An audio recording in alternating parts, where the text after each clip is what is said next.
All right, so server meeting. For those of you that are new here, every month we do a server meeting at the end of the month. Normally, I'm going to say normally, we do it the Tuesday before Force Wipe. The reason I'm saying normally is I am going out of town at the end of the month next month. So the meeting is actually going to be on a different day for the first time in Zombieland history. But normally it's the Tuesday before the Force Wipe. Anyway, all we do is throughout the month we keep a list of notes that we want to go over when it comes time for the server meeting. And I go over those. Some of the other admins go over those too. Once we're done running our mouths and boring the hell out of you all, we usually take questions from the players or comments or, tell Drac how sexy he is, whatever.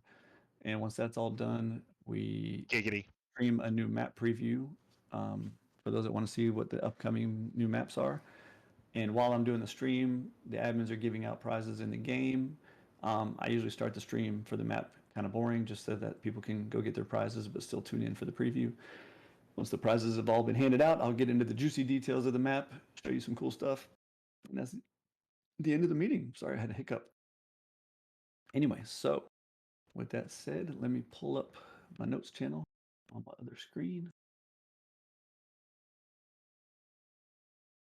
If I can find we got too many damn channels, y'all. We need to clean up this admin Discord. Let me find my notes. Where are my notes? There we go. And as a lot of you veterans know, usually I kind of glance over my note before I read it out loud or discuss it because sometimes these notes get typed in anger and I don't want to come off as an asshole or more of an asshole. So sometimes I pause a little bit when I'm going through these notes. Also, for those that were at the last meeting, we did restrict this channel right now. They have to be verified to get in the channel. As you all know, you get verified just by going to server info and selecting your server, which if anybody's name in here is not colored, I don't see anybody right now. Well, they can't get in here, but if anybody's name you see colored in the other channels, let them know to go verify. If they have a white name, that means they haven't verified yet, which means they're missing the majority of our Discord, including this channel. They can't be in the meeting either. To get verified, if you're watching my stream, you just go to server info. That was wipe info. You go to server info, you click your server, and there you go. You're verified. The reason I was even bringing that up, though, is because I have blocked this channel as far as posting links and images to people who are linked. And linked is the thing you got to do where you link your Discord and your Steam ID, and then you log into the server, and the server bot will actually send a message back to Discord saying, "Okay, cool, we got this person all linked now." So that's in hopes to stop what happened last server meeting with that disgusting idiot coming in here and posting and spamming nasty shit. So he would have to go through a lot of steps now to do that, and if he did, I'm gonna have his IP. So I welcome him to do so.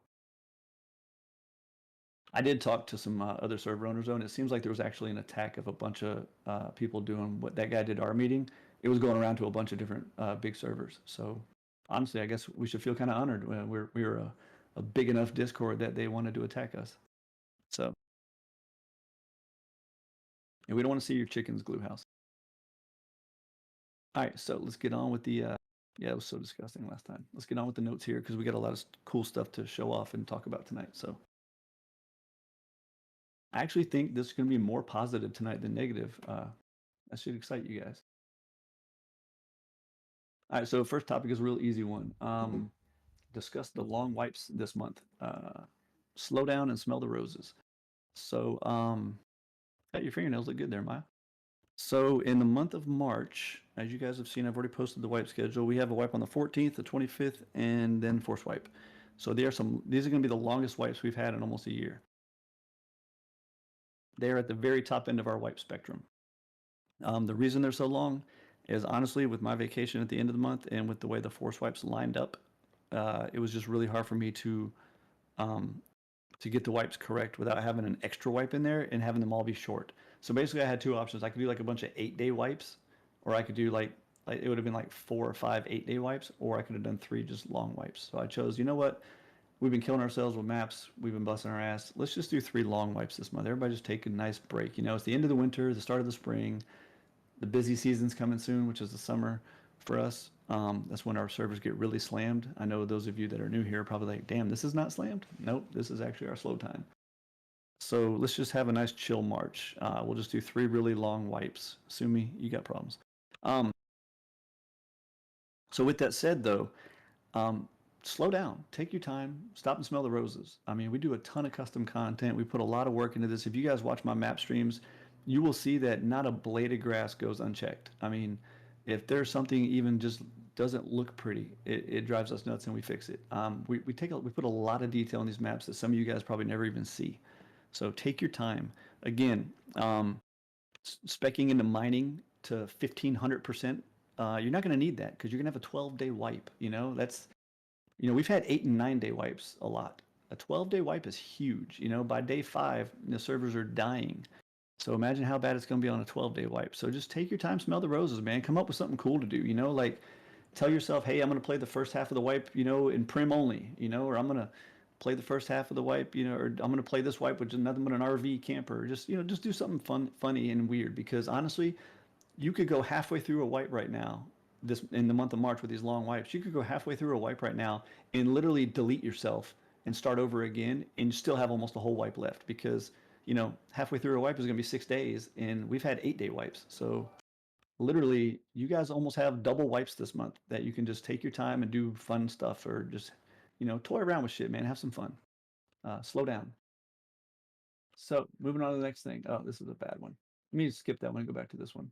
Uh, I don't think either one of them's in the meeting or listening. Well, I know Nivix isn't because he would be in this list right here of admins. I just want to give a big shout out to New Guy and Nivix. Again, I don't think either one of them's here right now, but I will make sure I link them back to hear this. These guys. So first of all, everybody knows Nivix. He's our in-house developer. I met Nivix many years ago when he first started making this raid basis plugin. To keep the story short, it was basically a, if I scratch your back, you scratch my back type thing. He obviously raid basis is the most complicated plugin ever. Needs a lot of testing and a lot of troubleshooting, and who better to find bugs and issues than you guys? We have a huge player base. There's 6,000 people in our Discord. So that benefits him greatly to have a huge testing base like that with extremely active admins that can constantly be checking on things and working on things and testing things. And at the same time, it helps us because then, as you guys know, we have a lot of players, we have a lot of admins, which gives us a lot of good ideas and a lot of insight and a lot of, or cheese tactics or exploits we can think of squashing. And just there's a lot of brain power here collectively with all of us. Not much with me, but with the rest of you guys, there is. So it was a beneficial relationship that started forming between me and Nivix. We started getting really tight. I had just tons of ideas for raid bases and how to do this, how to do that. And hey, my players found this. Why don't you change it to that? And blah blah. And the relationship built. He became real tight with us. Fast forward, the dude is sat on my couch in real life now. Like that's how tight we are. He's literally come to my house and sat on my couch. Like I think he's coming back next month to hang out. But that's where it all started. Just he was the first developer that was actually receptive to feedback and to bug fixes and to suggestions. And I was the first server owner that was totally receptive to. I gave him full access to our test server. We had hundreds and thousands of players he could use as test subjects, and it was just a beneficial relationship. The reason I'm even going down that route and telling that story is because the developer of Skilltree, the skills plugin is New Guy, and I've obviously sent him a lot of well thought out suggestions like that giant raid tree that you guys saw a couple months ago. I posted my ideas in that thread and everybody's all excited about it. That's not the only thing. I mean, I've posted a ton of suggestions to him and a ton of ideas to him, and he's actually fucking receptive. He's doing the shit. I mean, everything you've seen lately come out of Skilltree has come from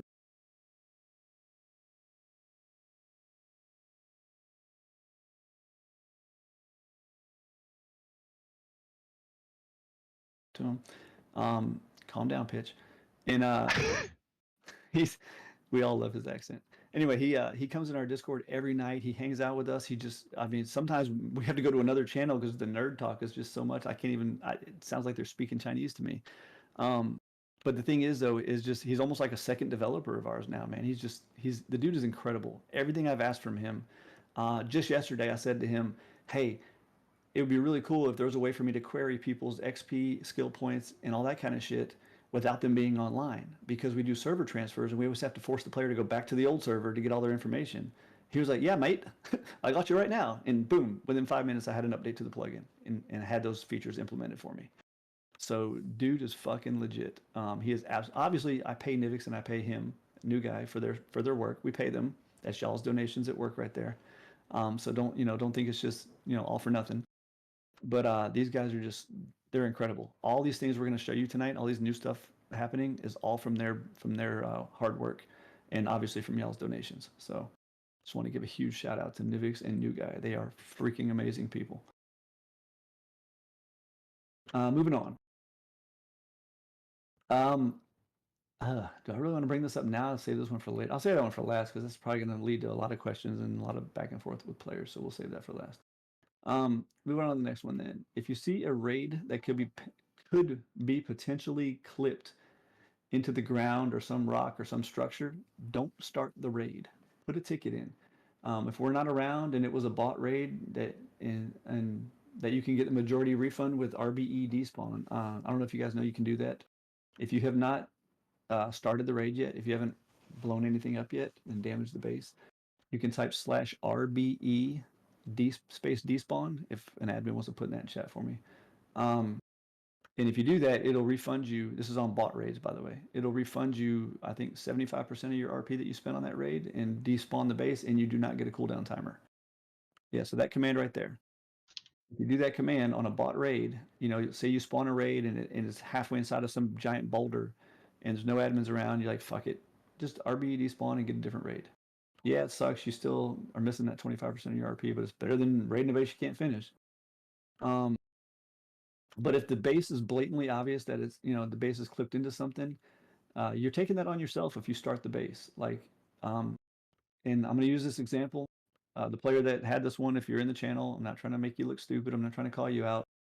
But let's face it, this was glaringly obvious that you had no reason to start that base. And this player did. This player got halfway through the base and couldn't get to the rest of the base now and put a ticket in and wanted their boom, refunded to them. And we can't do all that shit for you. We can't do that. We don't respawn boom for you, especially in such an egregious example. You should not have started this base. That base, that's the picture of the base in question. It is blatantly obvious that you're not going to be able to complete that raid. So again, when you see a base that's very obviously not completable, don't start the damn raid. I know why y'all are doing it. You're impatient. You don't feel like putting a ticket in. You just want to get in there and get the loot. No, because then you expect us to take care of your problem. And that's not our problem. That was your problem for starting that raid. We cannot, we can't make this plugin 100%. It's always going to spawn raids in stupid places or something like that. Just move on to the next raid. Or if you bought it, refund yourself and go back at it again. Hell, if you refund it because of that, like say that exact base right there, that exact situation, if you look at that and you're like, man, this sucks. I got to refund this base. There's no admins around and I'm only going to get 75% of my RP back. Record it. Take a picture. Record it. Get a view of it. Walk around it some so we can see every angle and hit your record button on your shadow play and say, hey, admins, put the ticket in later. Say, hey, admins, nobody was around or I was in a hurry. I went ahead and recorded this though, just so you could see that I wasn't just being, I wasn't just being lazy and trying to get a fresh, different base that I didn't want. This base was really messed up and I couldn't rate it. Can I get, and we'll give you the other 25% of your RP back. We have no problem refunding the RP to you because you got us proof. You showed us a video of the base. It was definitely fucked up and obviously you couldn't rate it. And you refunded yourself the RP with that command.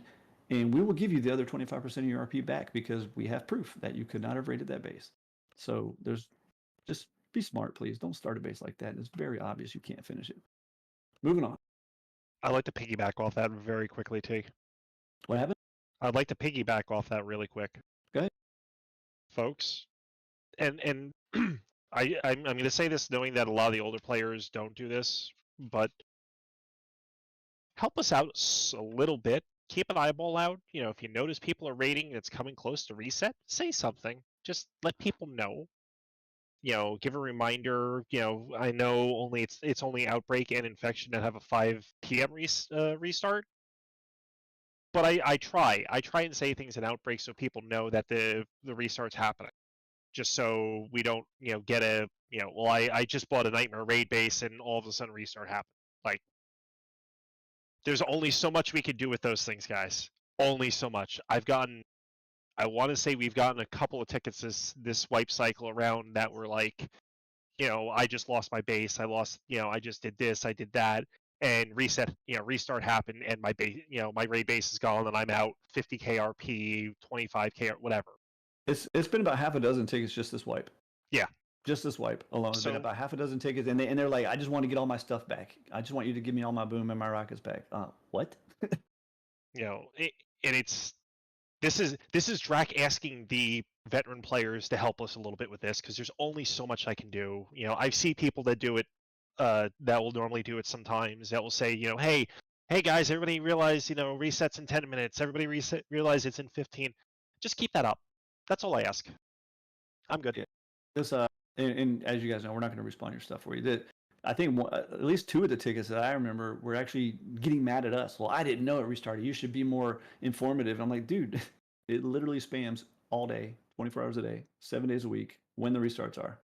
And then the last hour, it spams the shit out of you guys. So one of them definitely yelled at us about not being informative enough. Like, what else? I mean, I can drive to your house, I guess, and knock on the door.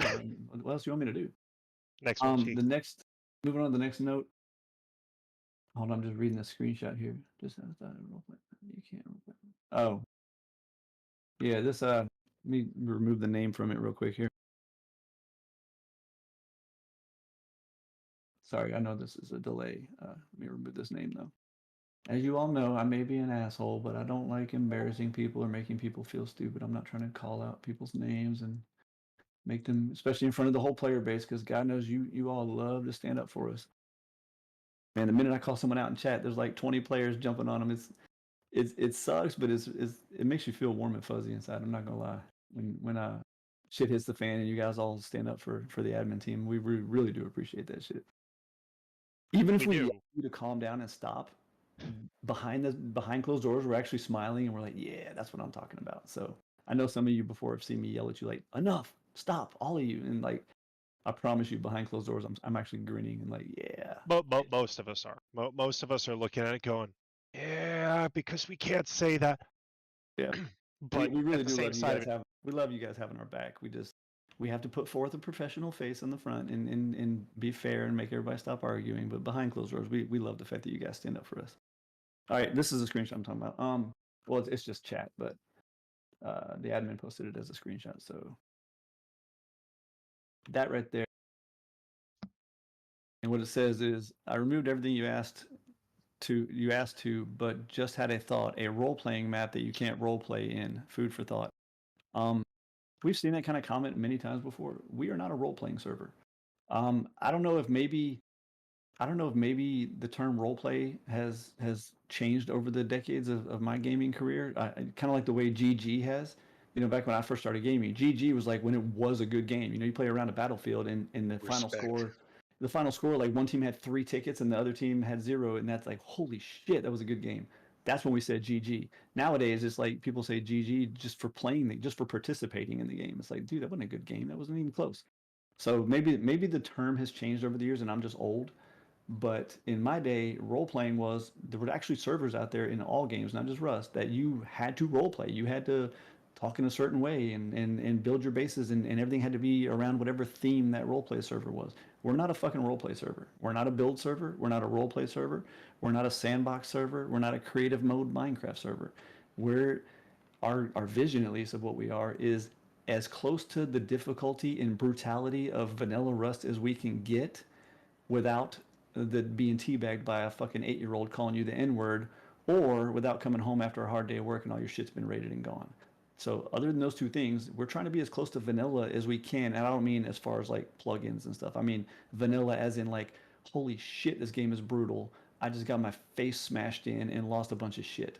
That's what we want our server to feel like. The fear. I don't know how many of you played Vanilla Rust, but man, Vanilla Rust is fucking.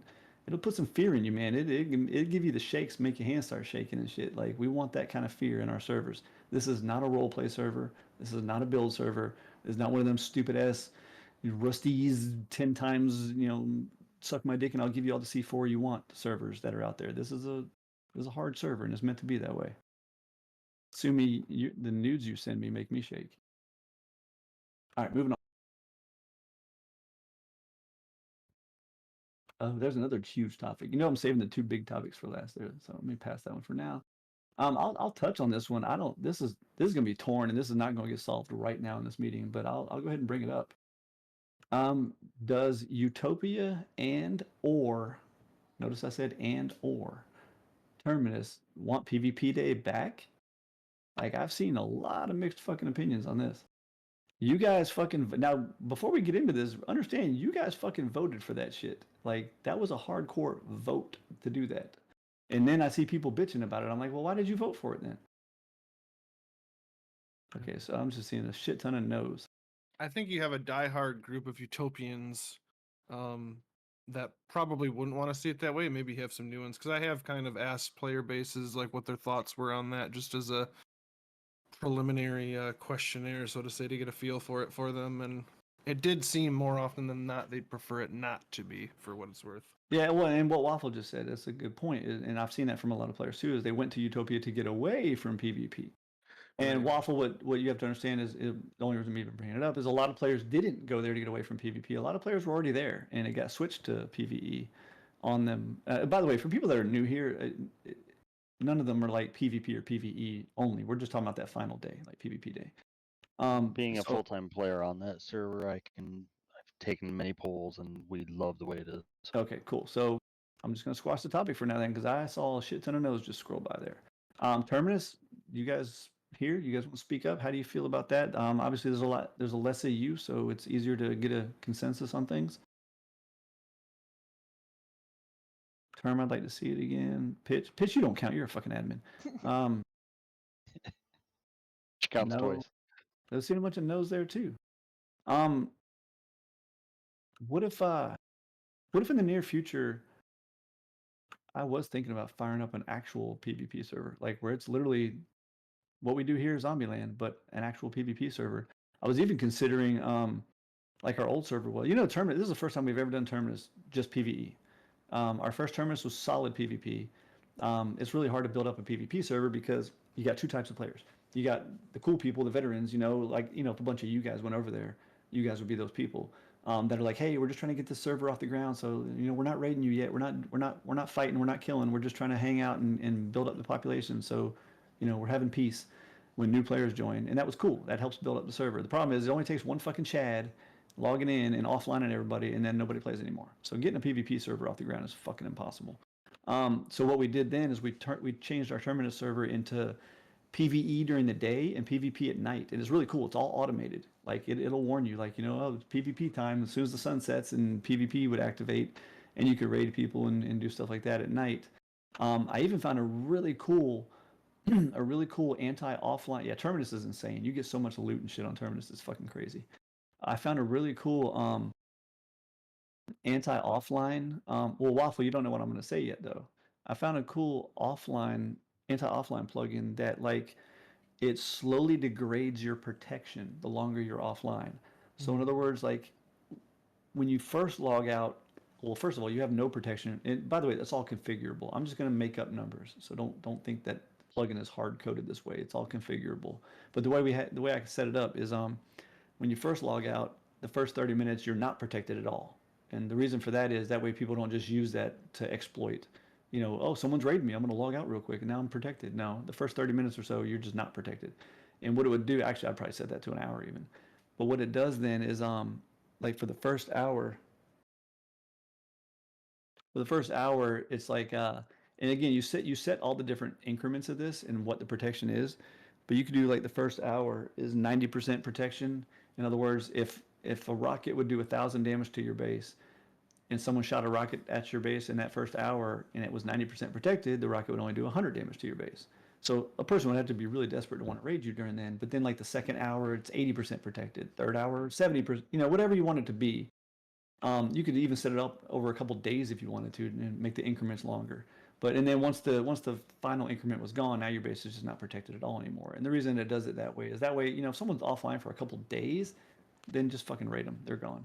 But that way, people that gotta go to work and stuff, at least while you're at work, if someone really wanted to raid you, they're gonna have to waste a shit ton of boom because they're only doing 10-20% damage. It could be a more fun way of utilizing what's currently in place, which you don't see all that often. I mean, you do see PvP bases go up on the other servers, but if you did something like, let's say you got like a 48-hour cooldown window, right? So, and it also tying into the whole, you can't immediately log off, but let's say you're logged off for 2 days straight, haven't been on at all, none of your clan members, none of your team members. Okay, that base is officially hit PvP capable, and now people are allowed to raid that base and take what's inside of it. It'd be a great way of keeping entities down. It'd be a great way to still having some form of PvP, and it's also a great way for accountabilities on player zones, because if you're not going to log in, just like regular Rust, you're gonna get raided. So, Plain and simple. And the reason, and the whole discussion I was just having isn't even about the current Utopian Terminus. That's why I said, Waffle, hold on, you haven't heard what I had to say. I'm not talking about the current Utopian Terminus. I'm talking about, what if I made another Utopia in Terminus that, or one of them? You know, what if Right. what if half the Terminus people right now were like, yeah, that actually sounds really cool, I wish he would do that, and the other half were like, no, fuck that. What if I made another Terminus for you guys, same exact server, but it had PvE during the day and PvP with that protection thing I just mentioned at night type thing, you know, something like that. I can tell you, I personally, actually, that was the last time I played a wipe, except for, you know, a month ago. That was the last time I played a wipe, way back in the day, years ago, was on our Terminus server that was PvE during the day and PvP at night. I actually based, it was the only time in my entire life on Zombieland that I based with a player. I had an alt account, and I based with a player. It was Doc Holiday. I'll never forget it, man. We had a good day. It was him and his wife, and we all based together. And I don't know if he's in here right now. He's playing again right now, but I don't know if he's in this meeting. But we based together, and it was a lot of fun, man. It was just really scary too. He's That around, server Rocket. He's been wasn't on. He's been Terminus. on all week, dude. But it was really fun because, like, you know, like the sun starts to set, and you're like, "Fuck, I gotta get home. I gotta get home." Because then, like, sure enough, as soon as it got dark, the server gets real fucking quiet. Nobody's around doing shit. And then as soon as the sun starts to rise, people are like, "Yay!" and they run back outdoors again. So it's kind of fun. But then even worse, so you're hiding in your base at night, and you start hearing footsteps outside, and you're like, "Oh fuck!" But then it ends up being a deer, and you're like, "Oh, thank God." So anyway, maybe I'll throw up a different Terminus server if you guys were interested in something like that. Again, not to the current Terminus server. You know, throw up a second one or something. In regards to what Amanda said, did you change anything regarding like nighttime? Because it is only like what, vanilla 15 or whatever, or Well, was it? the nights are 15, yeah. So it would still be, so you'd have a 15-minute window of PvP or more or less at night. Then I didn't know if you changed night, made it longer for longer PvP or not. I mean, we could, yeah. It's all configurable. We didn't originally, but honestly, that would be something I would probably suggest. You know, maybe What even if make it you- like 20, 30 minutes, make it like half and a half or something. So say, what if you played it again? Just talking ideas real quick. You could play it off the idea of when happy hour starts and ends on the normal servers. That's yeah, that's cool. when it started before. Well, that's the other thing too, is I actually set when those times are considered. It's not actually based on the sun or anything like that. It's actually based on the config. When do you consider? It's not even called night and day in the config. It's just called, what time does PvP start? What time does it end? And it means game time, not real life time. So like, I think last time Dragon, we had it actually in. I'm speaking in game time, by the way. We had it like an hour or two before sunset and an hour or two after sunrise, so that was a little longer, and so you could see what you're fucking doing. You know, nobody wants to just raid in pitch black all the time. But it's a discussion for another day. Just know, because I can refer back to this talk now. When I do discuss it in the future, I can link to the YouTube of this talk, so I won't have to re-explain it all. But just we'll back burner that and talk about it later, and think about that. So just know it's an option. I'm gonna move on though, because I don't want to drag this one on too long here. But the main topic there was Utopia, the current Utopian Terminus. Y'all don't want PvP day back, and that's fine. I pretty much saw a shit ton of notes go by. But you know, I run the servers for the players, so I wanna make sure you guys are getting what you want. Obviously within reason. I still want the servers to be challenging. I don't totally run it for the players. Otherwise you guys have C4 falling out of the fucking sky in your pockets. Alright, moving on. Oh, that's a big one. That's a big positive one too. I'll skip that for right now. Don't let me forget I skipped a couple of these. That's a big positive too. We'll skip that for a second. I'm trying to nail all the minor topics real quick. Oh, here's a change. Some of you real fucking veteran players may remember this. A lot of y'all won't. I have and back then it was only for one thing. Now I have the ability for multiple things. So a long time ago, it used to be that when the public airdrop came down, it would spawn some NPCs to guard it. And you guys had to fight the NPCs for the airdrop. The reason I got rid of that is because the plugin could no longer differentiate between a player airdrop and a public airdrop. So when you threw your personal airdrop, you'd have a bunch of fucking NPCs attack your ass, and that's not cool. Like I said, I'm all for challenges, but I'm not a dickhead. Yeah, yeah, the NPCs would explode. Yeah, luckily they have a config option now where I can turn the explosion thing off too. The good Oh, news is that's been fixed now, where I can actually do that now and have it only affect the uh, the public airdrop that falls out of the sky. And the plus about this is not only is it give a little more challenge to the public airdrop, but now it can kind of settle the dispute of like, hey, I was standing there first, because now it's really obvious. The admins can just look. We tell you that Rust doesn't log anything. It does log NPC kills though, so we could look back there and say, hey, Toko just killed all 4 of those fucking NPCs. Why did Nerf Magnet just take the fucking loot then? And they're arguing over it right now. Well, very obvious that it was Toko's. Not to throw Nerf under the bus. He's a good dude. He wouldn't do that. But anyway, so that's going to be happening again. Starting with the upcoming wipe Thursday. You will have NPCs. And by the way, just to warn you, it's not on purpose, just the way it happens. They actually spawn the minute the crate comes out of the airplane. So, the crate will still be falling, and the NPCs are down there, patrolling back and forth, waiting for it. So just be ready for that. If you're running through the woods and you get attacked by 4 NPCs, look up. That's probably why you just got attacked. On that same topic, though, I can now do the same thing when you kill a heli or a Bradley. So, with that said, see, you guys were getting all excited about the airdrop one. Now you're about to be grunting and groaning like, oh, fuck. So, when you kill a Bradley now or a heli, NPCs will be guarding the crash site. I'm not going overboard. I didn't set them to. I don't know if you guys know this, but about a year ago, we finally came up with like a whole templated system of like, okay, this is what we consider the settings for an easy NPC. This is the settings that we consider to be a medium NPC. This is the settings for a hard NPC. This is the settings for Zombie Island and bosses. So we have those all set in stone now. So there's never any differentiation. When somebody's like, hey, that NPC is harder than that, because you're at a red monument, we had them set harder. So the NPCs I'm using for these events is what I call them. I call them events NPCs. Is about in between a small and a medium, or a small and a medium. Fucking ordering fries here. An easy and a medium. They're a little harder than an easy NPC, a little easier than a medium NPC. I did set them to have a small chance to drop their gun. So, and it's a real small chance, but the RNG in this game is fucked up, and these small chances actually happen a lot more often than I want them to. I just can't set them any lower. I don't know how to fix that. Maybe Nibix can one day, but they do have a chance to drop their gun. In the testing I did, almost one time every time I killed the NPCs, I got at least one gun from them to drop. They're normal NPCs, so on Terminus they'll have the custom loot like other NPCs do. The thought behind it is because the Heli and Bradley are literally fucking giant loot pinatas that take no skill whatsoever. You can stand in an open field and take out a 12 Bradley crate boss Bradley with nothing more than wearing down your left key and your right key and your mouse button. That's all you got to do is just stand there. Oh, sidestep, fire. Oh, keep sidestepping while I'm reloading my rocket launcher, fire again. So they're just horse shit. Again, you got to remember the reason we make fun of vanilla content so much. Oil rigs being so easy, cargo shit being so easy, vanilla monuments being so easy, Bradley being so easy. Is you got to remember this game was not designed where you can stand there freely and just do stuff. You have to always be worrying about someone coming up behind you and capping you in the back of the head. That's why their content is so easy. Well, on our server, that can't happen to you, so we have to make the content harder because there's no other threat. You can just stand there and, oh, this Bradley AI sucks. I can just keep sidestepping it. Yeah, well, on a real server in Rust, you can't do that because someone will come up behind you and pop you in the head.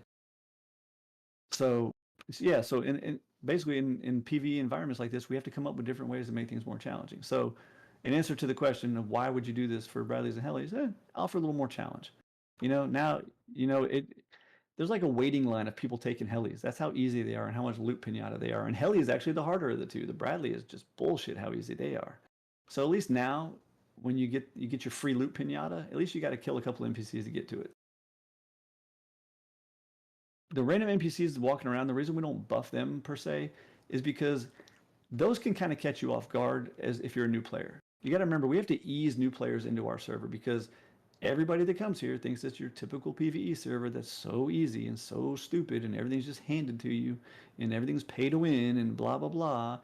And we're not like that. So it's the same reason we have that new player tag where admins are allowed to go help new players is because our server is definitely not your typical PvE server. So we want to we don't want to push people into the boiling water. We want to put them in the water and then turn up the heat a little bit at a time. So that's why I don't really do it with the roaming NPCs because you never know where they're going to be. And if you're out there just farming trees as a new player in the woods and some fucking revy NPC comes up and pops you in the head, and that's not really cool. Yeah, And as I say, also- I've been. Sorry, keep going. I was just saying, and also some of them are intentionally set up to be weaker with your cliche like one shot headshot, but 8 million body shots, and those are just more on the normal monuments, anyways. Yeah, I if you don't know guys if haven't that's what figured out that. Amanda was. I don't know if that's what Amanda was referring to or not, but that's kind of why those ones are set up that way. If you were, No, I think Amanda was talking about like the little ones that look like players that kind of wander around in the woods. And by the way, those are even set up with different tiers. If you guys hadn't noticed it yet, the temperate biome ones are the easiest. The desert and tundra are the medium ones, and the snow ones are the hard ones, which they're not even hard, but they got pretty good loot, especially for you Terminus players. All right, moving on. So anyway, before I move on, just remember that Heli, Bradley, and Airdrop, the public one, will now have NPCs that spawn to guard the loot when they pop. So moving on. Bypassing AFK or using any third-party tools.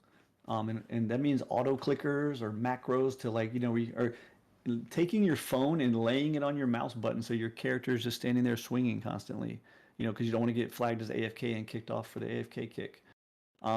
Any of that stuff, including Rust, those stupid third-party apps. You guys know the ones I'm talking about. We wrote some scripts that banned a couple of those third-party apps, but then more of them keep sprouting up everywhere.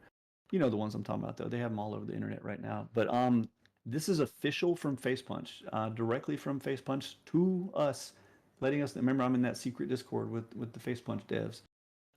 Their official stance on all of the things I just mentioned are 100% considered cheats by FacePunch and will result in a game ban from the publisher if caught doing so.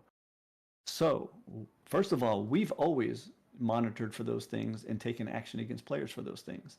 Now that we know it's officially considered a cheat from FacePunch, that just gives us more ground to stand on. So not only are we going to continue to monitor for those things and do things to those, Rust Plus is made by FacePunch, so that's fine. Not only are we going to continue to admin those things as we always have, but now we're going to take it a step further and we're going to start F7 reporting the players that we catch doing that, and we're going to submit the recording to FacePunch to get that player actually reported directly to the developers of FacePunch for cheating. So I know it sounds like a dick move, but whatever. Don't use auto clickers or scripts and other cheats like that. It's basically the thing we catch people doing the most is artificially bypassing AFK. Purposely finding macros or auto clickers or scripts to make their character not go AFK. Like they're, just you'll find a player just kissing his wall and his base, and he'll take a couple steps forward and then he'll stay in there for a little while. Then he'll take a couple steps forward and he'll stand there for a little while. It's like, dude, we'll come out of Vantage, we'll be like, hey buddy, and dude, come on, we're not fucking stupid. We know what you're doing. And then there's other ones too. There's apps out there that will sit there and they'll tell you in team chat. It's an app doing it. It's not even you. They'll tell you in team chat like cargo They ship announce in spawned. team chat even when you're offline.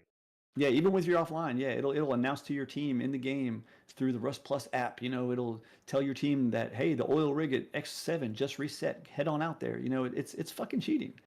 There's all kinds of third-party apps like that out there right now. So that's officially been declared as a cheat from FacePunch. All those things I just mentioned, and we are going to be submitting any evidence we find to FacePunch when we find players doing those things, and we do find them. At least a couple a month we find doing stuff like those. So AFK is, I think that's another part of my topic. It is. We're about to discuss that. That's 2 more notes down the list. Well, actually, no, it's not 2 more notes down the list because I'm skipping that one for later too. So we'll go straight to that. The idle kick time is being reduced to 75 players in 15 minutes. In other words, I don't know if you guys know this, but I have a script. Once the player level breaches a certain threshold, it turns on the idle kick. That's why, at a certain point, you'll see like a bunch of people get kicked suddenly. That's why. That means we just breached the threshold and the idle kick turned on. I'm lowering that. It used to be 85 players in 30 minutes. I'm lowering it down to 75 players in 15 minutes. Instrument MIDI, I don't think is classified as a cheat. I can't speak for FacePunch. I don't know, and that was not included in what they were talking about with me. Anyway, we're going to reduce the idle kick down to 75 players in 15 minutes.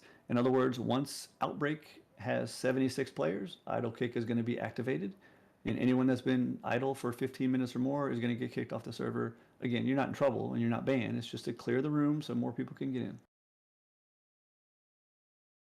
All right, so moving on down the list here.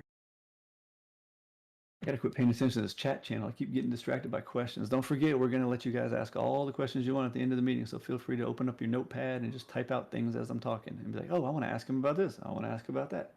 You're more than welcome to ask more than one question at the end. Moving on. All right, I already did the supply drop heli thing. Looks like I put that note in there twice. Oh yeah, discuss the back. Oh, you know what? I'm gonna boot up Rust for this. So I'm gonna skip that one for now too. I'm going all over the place. I hope I don't miss any of my notes. I'll do this one right here while I'm booting up Rust.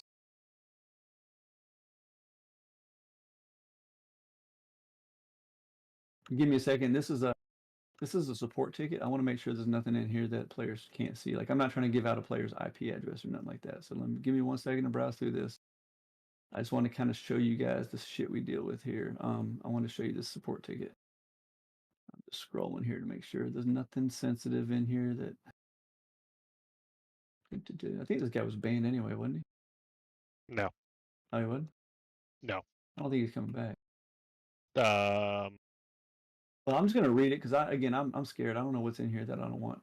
I don't want to give people's information away. I'm not that kind of even people like this that I don't like. I'm not gonna give away their personal information. That's not cool. Not cool with that kind of shit.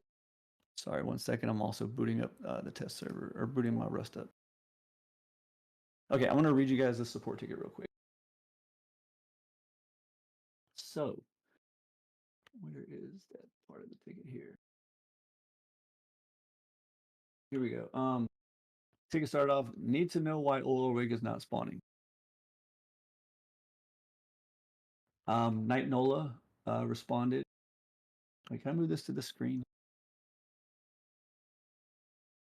I was making sure it didn't interrupt my stream if I moved it over here. Okay, good.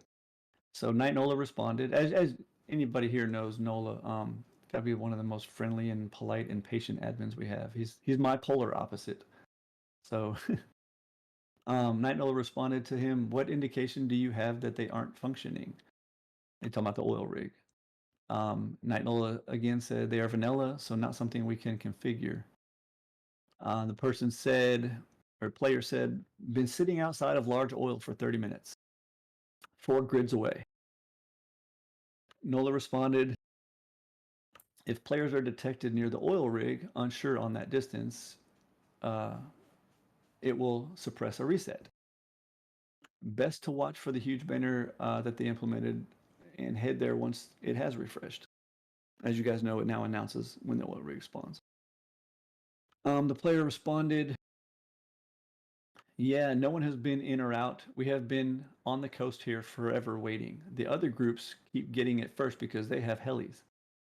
Nola responded, being on a full pop server, you do run into difficulty running easier monuments like that. They are in high demand.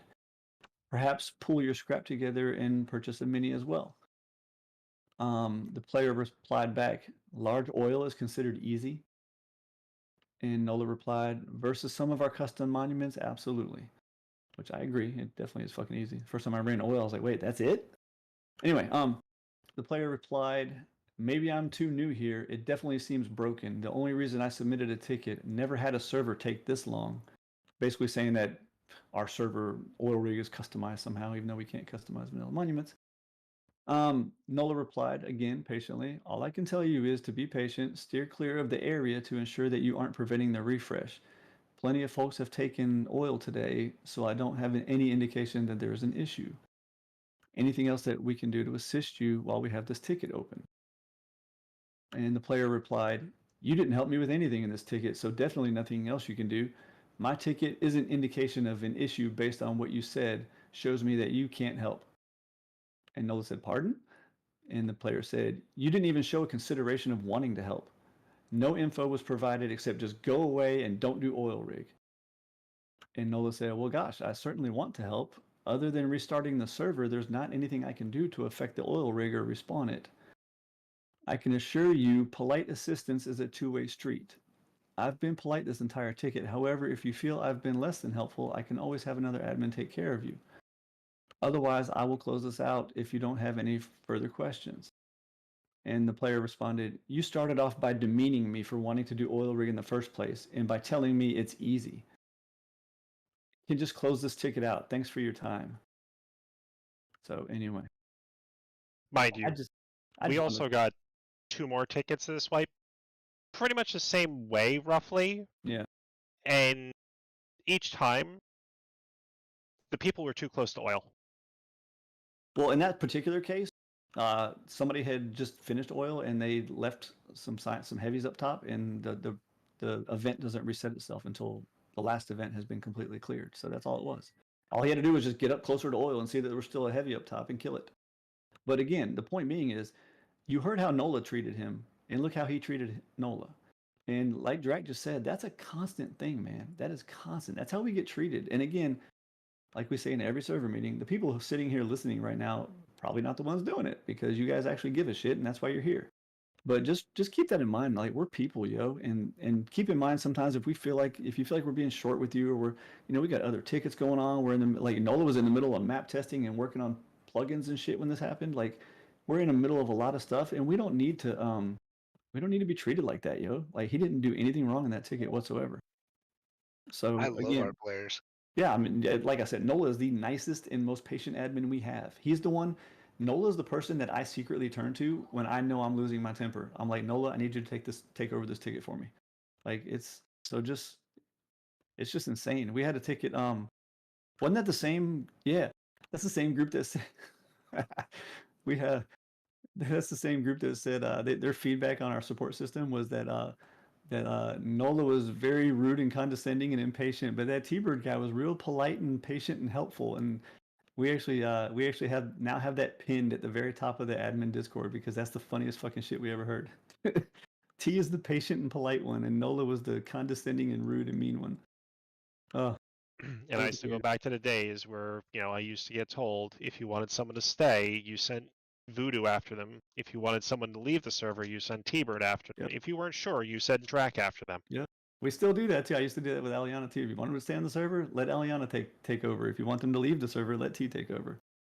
Anyway, the point being is, like, just be nice to us, man. We're just people. We're just trying to do our thing. And if you know how much we blood, sweat, and tears and just emotions we put into the server, just bear with us, man. We try. To the person in my stream that just said, I just joined not long ago and loved the server, thank you. I definitely appreciate it. I'm sorry I'm not paying too much attention to my stream right now. I got a bunch of windows open trying to go over these notes. Okay, moving on to the next note. Of course, my push to talk button just scrolled the whole thing. Mountain Juice, you want to hit this one? This is your topic. There's your post in the notes. Oh, Dean. One Mountain quick Juice thing. did. Oh, sorry. Go ahead. One quick thing before we move on. I harbor no ill will toward Rid players. I mean, it happens. I have people that DM or say in game all the time. Hey man, sorry, I was frustrated. I don't hold grudges, so we still welcome you to our community. Yep. Sorry, I've got so many DMs. If you admins DMing me, if it's important, you better tell me, because I'm not checking these right now. I don't have time. I'll just cover it real quick. I just want to tell everybody in the community, thank you for helping the new players that come on. We get a few seconds to go greet them, say hello, tell them the basics. But you guys helping them out, giving them stuff, running monuments, helping them get their bodies back from zombie hordes. You guys are what keep them around and make them feel welcome, and we appreciate it. Sorry, I was trying to answer all these DMs while you're doing that. Anyway, so yeah, just remember, treat us nicely. It's even the example I just gave. Like, again, Nola did nothing wrong. Honestly, the player I talked to that said that Nola was the mean one and I was the nice one, which I know everybody's laughing at right now. These guys are obviously newer here and they don't understand that actually T is usually the fucking mean one. If you're dealing with T, that means it's gone too far. So they're new here, they don't know us that well. Just understand that we're just humans. And Nola was perfectly cordial in his ticket, and he answered it exactly how he should have. There's nothing we can do with Vanilla Monuments. That's just the way it is. I will vouch for those those players. I don't even know if they still play here or not. There was another one last week. I think we ended up banning that one, but this, Nola just let me know that the ones I'm talking about right now were not the same as the one I was thinking of from last week that we ended up banning. But I don't know if those players still play here or not. I can tell you that I have not seen any problems from them, so it's not a bad mouth on them. Again, that's why I was purposely not showing the ticket. I didn't want to give away their information or their name or anything like that. It's not about that. It's about the fact that just please be careful how you treat us, man. We're just humans and we're just trying. The one from last week got banned because he just went off the fucking rails, like just starts cussing at us and all kinds of shit. It's just like, get the fuck out of here. I will give credit. The other player from that team that I'm talking about in that ticket that I dealt with was actually perfectly fine with me and perfectly nice with me. I'm assuming that's why he thinks I'm the nice admin, which, sorry, if you're in the meeting right now listening, buddy, you're definitely wrong on that one. Nola's probably the nicest admin we have, and I am nowhere near that. But again, that player was actually really cordial to me and nice to me, so I didn't take any action on him. He was cool. And but if it was flipped and I ended up getting the first player, it would have ended a lot differently. Because I don't have the patience Nola has in that situation. So again, not trying to call out names. That's why I purposely didn't do it. And if somehow any of you find out who I'm talking about in the ticket, leave them alone. They haven't caused any problems ever since that ticket. They've been perfectly fine. I haven't seen any issues. We're a bunch of idiots who decided we were gonna maintain spreadsheets rather than play a whole bunch of Rust. Take pity on us. We're idiots. Pretty much. Yes. So you definitely don't want this job, I promise. All right, moving on to the next. Mountain Juice did his.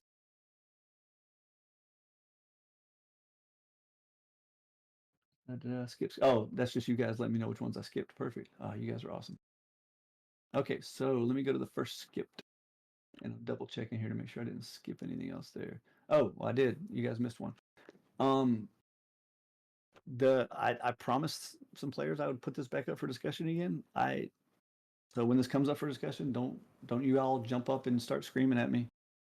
Just throwing it out there because people keep asking about it. So I said, just like the whole Utopia and Terminus PvP thing, I'm just putting it out there because you guys asked me to. Instant craft. That's all I gotta say. Now I'm watching chat. There he goes.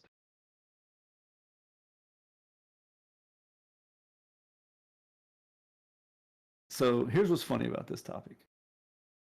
First of all, I'm going to tell you straight up. I have another cool plugin I've really been fucking with. It's nothing to do with craft times, but I have a really cool plugin. If it helps to tell you, it's been worked on by some of the best developers. Really cool plugin I've been messing with and tinkering with. I'm not installing it yet though. I haven't even started configuring it yet because of the fact that we're at our limit. We gotta shave more stuff off if we want to add other stuff. So if Instant Craft were to go, that would definitely give me the green light to start working on that plugin and getting it ready. I can also tell you that, I mean, how useful is Instant Craft anyway? Shit, all the good stuff you have to have craft time anyway. So I don't really know how useful that shit even is. Anyway, the reason it's even being brought up is players are constantly saying that yeah, get rid of it, and then as soon as we do or try to or do anything with it, they all fucking freak out. Even the ones that said yeah. So I can tell you right now, if we got rid of it, it's not to bring back crafting XP. That's for sure. I did ask New Guy to change crafting XP to be able to have a blacklist. For those that don't know what a blacklist means, it means I can put stuff in there that does not give you XP for crafting. Or a whitelist, which is the opposite. Just put stuff in there that does give you XP for crafting. I told him not to jump on that because, we don't even give XP for crafting anyway. But if he was willing to do that change for me to where I could whitelist certain things for XP for crafting, but not others, then I would absolutely turn back on crafting XP because then I could limit it to, important stuff, meds, boom, guns, ammo, shit like that. The reason it's off right now, for those who don't know, is players just exploited the shit out of it. They just queued up 5,000 spears and just ran down the road with just spears falling out of their asshole behind them the whole way. We had players that were level 160 in the first hour of a force wipe. They exploited the shit out of that stuff. So With that's base full of rocks on the floor. Yeah, people just crafting rocks, like literally millions of rocks, and that shit will crash your server. So players couldn't be responsible with it, so we took it away. If new guy can get that, well, first of all, if we got rid of instant crafting, this isn't even a discussion unless that happened. But if we got rid of instant crafting and new guy was willing to code that in for me where I could whitelist it, which I don't see why he wouldn't. He's done that with other things I've asked him to do. Then we could turn XP on for just specific important things. It'd probably end up just being the same exact things that I have craft timers on for right now. You guys should already know what those items are. So it'd probably be something similar to that. Like the things that have timers right now would be the things that would get you XP later. No, I was definitely not the nice admin that wipe. I was pissed. Anyway, it's up for discussion. Would you guys want me to put a poll up maybe? That way you can really get a feel for how many people are actually okay with it. And I'll include in the poll the whole, hey, this would allow me to, try out some other cool plugins that I've been looking at and working with. And this would allow us to maybe turn on crafting experience for a limited amount of items and stuff. And I mean, would you guys like me to put up a poll or how do you want me to do this? This is y'all's server. I don't want to do things to the server that the players don't want. This is your server. Okay. Yeah, I almost did wipe against Sumi. It was definitely a topic we were talking about doing. Crafting XP should be in the crafting skill tree. Oh, you mean like once you get that ability, then you start earning XP for it? That's a good fucking idea. I like that. And I think I could actually implement that too. I think honestly, because I was the one trying to possibly change the ult in that one. That sounds like a really good ult, actually. I think I could actually not only do that. Well, if it wasn't an ult, I could actually make it to where the more points you put into it, the more experience you got for crafting things too. Because the crafting experience is just based on craft time. So like let's say it gave you 1 point per second of crafting. If you put 10 points in that skill, now you got 10 XP per second of crafting. Something like that'd be kind of cool. So yeah, let's I like that idea, Trouble. Well, I'll talk to the dev and see how hard that would be to implement. Again, though, this is only if we got rid of instant crafting. So yeah. All right, I'll put a poll up. It won't be right now. Obviously, we got a meeting to get on with. But okay, I just want to get y'all's feeling for all of that. No, nothing. None of these. No skills. No nothing can work with the auto crafter because you gotta remember everything that you do that benefits from skills and all that kind of shit is because the plugin is seeing your player performing that action. That auto crafter is a fucking item. Those plugins have no way of monitoring what an item does.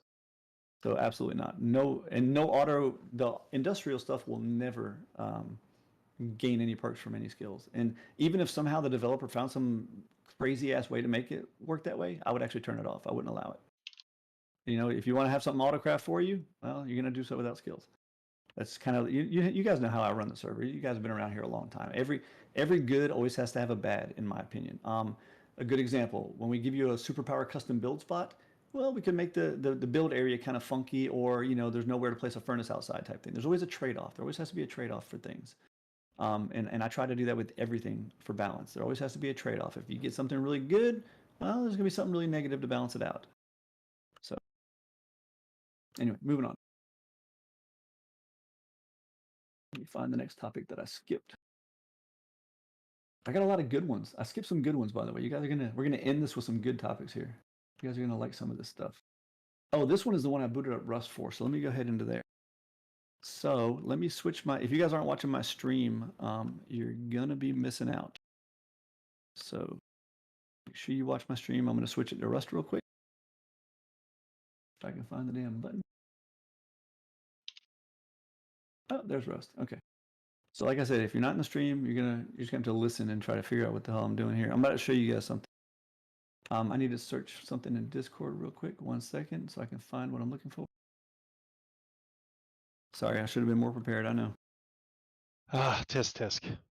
Well, while he's booting it up, I'm gonna throw this out here, guys, as a positive note also, because it's something I've seen on the servers. But the community as a whole banding together, going after hordes, helping out new players, helping out players in general. Fucking amazing, folks. Dude, love it. I've been watching. Between outbreak and infection mainly, I've been watching. More people be like, "Oh my god, I got a horde on me," and then like 3 people like, "We're on our way." And just this team of guys will swoop in, help take out the horde, help clean it up, help the new player out, give them some stuff, and then fly away. Yeah, fucking. I think it's amazing, guys. I as a community, it's huge. I think it's great. It's cool. You know, it's to the point where even as an admin, you know, if I see that new player getting mobbed, I'll say like, "Hey, there's a horde in this area," to try and help them. So keep doing it. It's great. I love it. I definitely love that stuff. And it's funny too because when the hordes, by the way, I'm still searching for what I'm looking for here. When the hordes, we first amped up the hordes, and I call them Horde 2.0 now. When we first went with the Horde 2.0, people were so pissed, and it was on a force wipe. So of course they were harder. You know, it's force wipe. You don't have shit yet. So everybody's like, "This is the wild." I mean, we had an ex-admin that rage quit the server and has never been back since, and is now playing on a server that sells AKs and boom and rockets for real life money, and you have to pay real life money just to have a backpack. Makes no sense. Anyway, point being is, even veteran people like that quit because how hard the hordes were. It's like, dude, you guys didn't even give it a couple days of trying it, and then sure enough, within like 3 or 4 days into the wipe, people were looking for them on purpose now. Like, hey, where are the hordes at? I want to kill hordes. Like, so the fact what Drake just said is amazing. Seeing like horde extermination groups and shit like that, and I think I told some players the other day I make like a little anti-horde like a Ghostbusters logo but for hordes, like a little clan of like horde hunters and shit, like go rescue people from hordes and shit. It's just amazing. That's the kind of shit right there that makes us smile when we see it. I just wanted to point it out because it's something I've seen. I've seen it in multiple chats, so I've seen people doing it. And you know, like on Outbreak specifically, if I'm running around doing something, I'm getting mauled, I'll call it out. You know, if I see another player getting mauled, I'll call it out. I can't always deal with the horde myself on my own. I understand this. You know, I had what 3 wipes ago where I literally had a box full of my own skull from all the hordes the hordes that killed me. So So Man, you keep selling the that thing I'm for looking paper for, drag. I'm just looking for my keybind, and I don't remember what I bound it to, and so I'm looking for the command again so I can just rebind it. And the funny thing is search in Discord is not working right now. It's literally sat here this entire time with the little swirl searching, and it's not showing me. Chappie, I'm showing the backpack thing. Are you in this meeting, and do you have the command I sent you when you were doing that little video? I can't remember the command. I don't feel like going and looking right now because I got so many damn windows open, and I'm looking in Discord. And the update log and the search feature is not working. Sumi's the asking fetch about one. the Yeah, yeah, Sumi, you got that one? No, not that. No, backpack. With like a C4 or whatever. Literally can't search Discord right now. That's the dumbest thing ever. If I knew what my keybind was, I guess I could open up my keybinds real quick while he's looking. No, not the backpack open thing. That's okay. I'm gonna pull up my actual. Just make sure you close that file afterwards, T, because I've actually screwed up my config file when it's left open with Rust open. You know what's weird? I've left mine open for like weeks at a time, and I had issues. Weird. Yeah.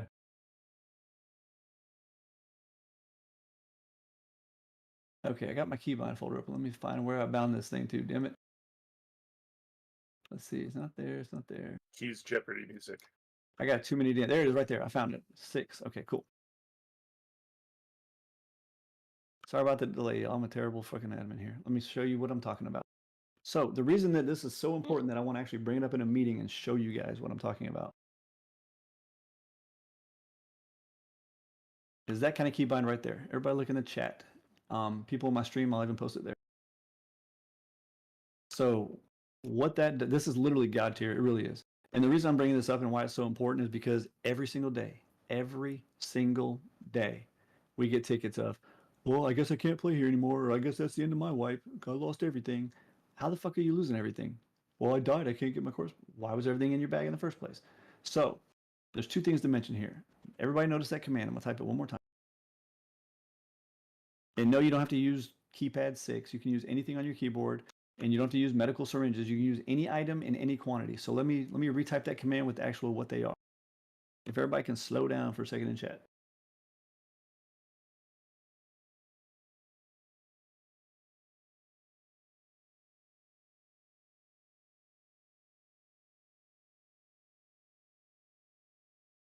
So there's what it does.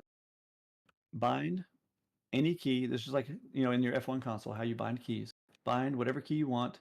Backpack.fetch space item short name, which you can find the short names anywhere. Just if you just Google Rust item short names, you'll get a whole list of every item in the entire game. And then the quantity. And here's what that does. This is why I had you guys open my stream. Here's what that does. So let's say I'm standing here. There's all my gear, right? But let's say I'm out raiding. Let me dump some of this shit.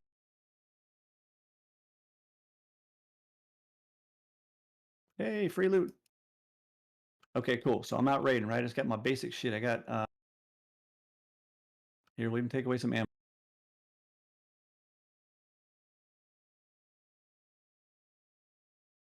Everybody got the stream up?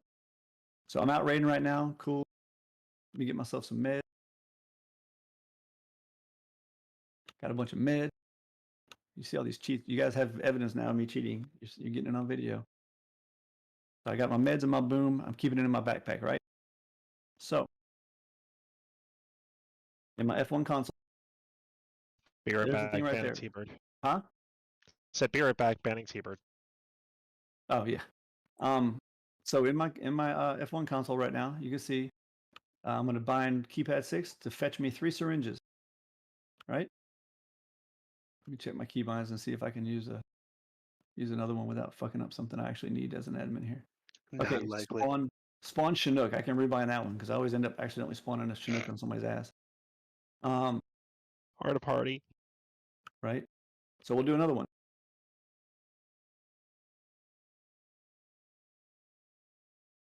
And hopefully everybody's watching this. That's why I'm being so quiet right now. I'm showing you. So we're going to do this one. I'm going to open up a web page. And I'm going to link this into the meeting right now.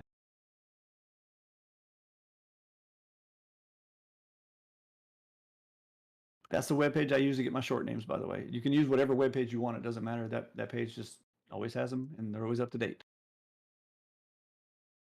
So I'm going to get the short name for C4.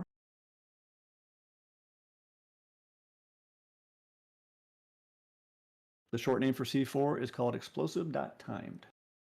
So go back into my game now. Yeah, Rust Labs is fine, but you have to use the short name. You can't use the number. You have to use the short name for this. So if you're looking at my stream, I'm bind Z, my Z button, to backpack.fetch, timed explosive.timed, which is C4. And we'll just do one. I'll do 2. Okay, so I got both those things bound now, right? Keypad 6 and Z. So here we go. I'm out there raiding. I'm shooting, boom, boom, boom. I'm shooting. Okay, I get up to the door. Oh, I need some C4 out of my backpack. Boom, I just grabbed 10 C4 out of my backpack. See how that worked? All I did was hit my hotkey. That's it, nothing else. I throw those C4. Oh shit, I just got shot by a fucking NPC. I need to heal. Boom, there's 3 med pens. Oh, I need 3 more. I'm still getting shot. Boom. You see how that works? You can do it with ammo. You can do it with anything. So the reason I'm showing you this and the reason I'm so excited about it is this was a major feature we got added and nobody uses it. You literally don't ever have an excuse to lose all your items. And Drac, please vouch for me because I know these players think I'm exaggerating. We get tickets every single day of the week, 365 days a year. Players quitting our server or quitting or demanding that we spawn stuff in for them because they lost everything they had. Every day. Literally every day. And my first question is, why was everything you had in your inventory in the first place? Now, to further expand on this, you guys see up at the top of my screen those numbers on my backpack, right? You guys see that, right?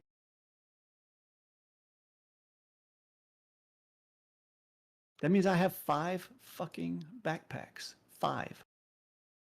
I can literally put these items in 5 places. Even worse, not worse, better. Even better is I can actually toggle through all these things just by hitting the, look, I'm not going to, you guys can see my mouse. Yeah, you can. Okay, cool. I'm not going to even hit them. I'm just going to use my backpack. You know, your bind.backpack.open or whatever. I'm just going to hit that hotkey. Watch what happens.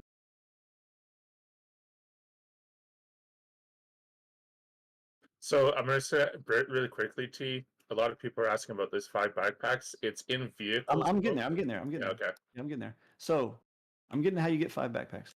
So not only can you can just toggle right through them all, right? Let's just pretend you don't even have 5. That's fine. You can still use the hotkey I just showed you.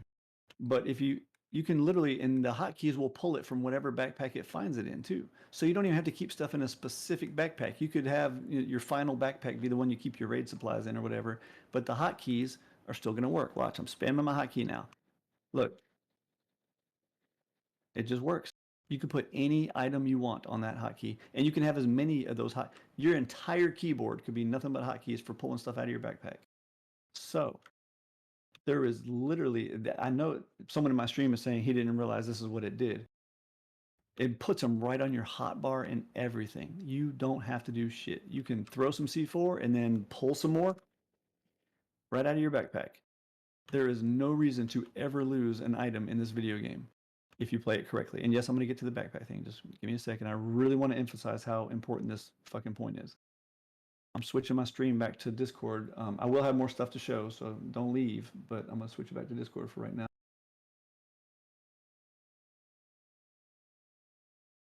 That ain't Discord. That's Discord. Anyway, get back to the meeting channel. Make sure everybody, does anybody have any questions on that? Like that's so important. I'm going to pause the meeting and take questions on that specific topic. Not how many backpacks I had, the actual hotkey part of it. Like that is extremely important. If every single player utilized this feature, we would never have a ticket about losing all your stuff again. And we get those tickets every single day of the week, and it's so annoying. It's the same hotkey to open your backpack. I only have one backpack hotkey, and that's bind space whatever key space backpack dot open. That same bind opens and closes your backpack, but will also toggle through them if you have more than one. Same bind. And by the way, none of this is including pouch, which is a whole different skill. None of this has to do with pouch. Unfortunately, pouch doesn't have this feature with the fetch.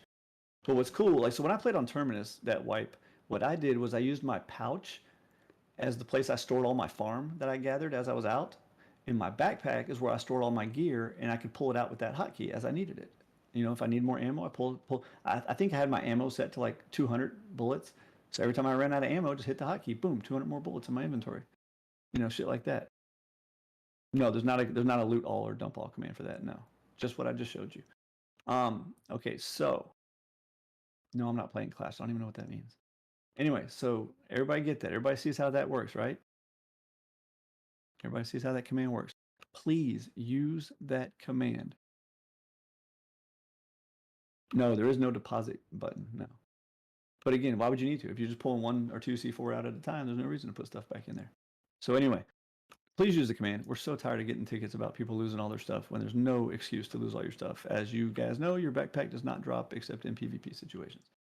So moving on to how I have so many backpacks. You guys should already know this, but I'll go ahead and show you since somebody asked. If you go into the skills, what did I put this under? Scavenging or no? It's vehicles. That's the new vehicle alt. That's right. U-Haul. There's a new vehicle alt. Right there. U-Haul. Increases backpack space by 1 full row per level. Obviously, I have all the levels because I was testing it when I made the skill. But yeah. So with 24 skill points into that alt, which I know that's a lot, but it's also 5 fucking backpack. With 24 skills into that alt, I just realized I'm not streaming Rust right now, but anyway, it's the vehicle alt, and the more points you put into it, the more rows of backpacks you get. And by more rows, I mean it actually adds more pages and everything. So you could technically have, what is it, 5 times, how many is in a backpack? 48? In it 48? Yeah, 48. Large box. 2, 4, 6, 8 times 6. Yeah, 48. So 5 times 48, that is 240. So you can have 240 backpack slots with that skill. You literally could just not have a base. There's no need for a base at that point. Like, Yeah, it's a nomad life now. Right, 240 slot backpack. You don't need a base at that point. Yeah. So anyway, those are 2 major features I really want to make sure players knew about because we're really getting tired of people losing quote unquote everything I had. So everybody cool. I hope everybody likes those things. Took a lot of work. Don't need a base. They'll die to zombies all the time. Yeah. Took a lot of work to get that shit set up, and it's so disheartening to see people not using it. It's like, God, just use the damn things we give you, please. So, okay. No, you can't grow berries in your pie. You can grow them in your ears, though. Potatoes and berries you can grow in your ears. All right, moving on to the next thing here. Get back to my notes because we got way off course there. So that was one good thing that I had skipped earlier. Another good thing I skipped earlier. Oh, okay, yeah, sorry, dude. I just saw your DM. Another good thing I skipped earlier was Well, let me explain the old way first before I explain the new way. So, at one point in time, we tried a whole like skip queue plugin, and it didn't really skip the queue. All it did was move you in front of the people that didn't have that permission, which was tied to the veteran rank, which means halfway through the month, everybody had that permission. Let's face it, hardcore players can get veteran in half a week. So halfway through the month, you're pretty much not skipping shit. So we got rid of that old plugin a long time ago. It didn't do shit. It literally didn't do shit. We had veterans all the time like, I thought I could skip the queue. Well, that's all the plugin does, unfortunately. It was a piece of trash plugin, and it did nothing. So with that said, we have something new. We have something new and exciting. Now, there's good and bad to it. There is balance here. We have a way now for you to legitimately skip the queue. In other words, if Outbreak is 100 out of 100 and your ass has this ability to do, Outbreak would now be 101 out of 100. You would literally be doing the same thing admins can do. Like when we join, we just join. It don't matter how many fucking people are on the server. So if you ever see Outbreak at 103, that's because there's 3 admins that joined when there was already a queue.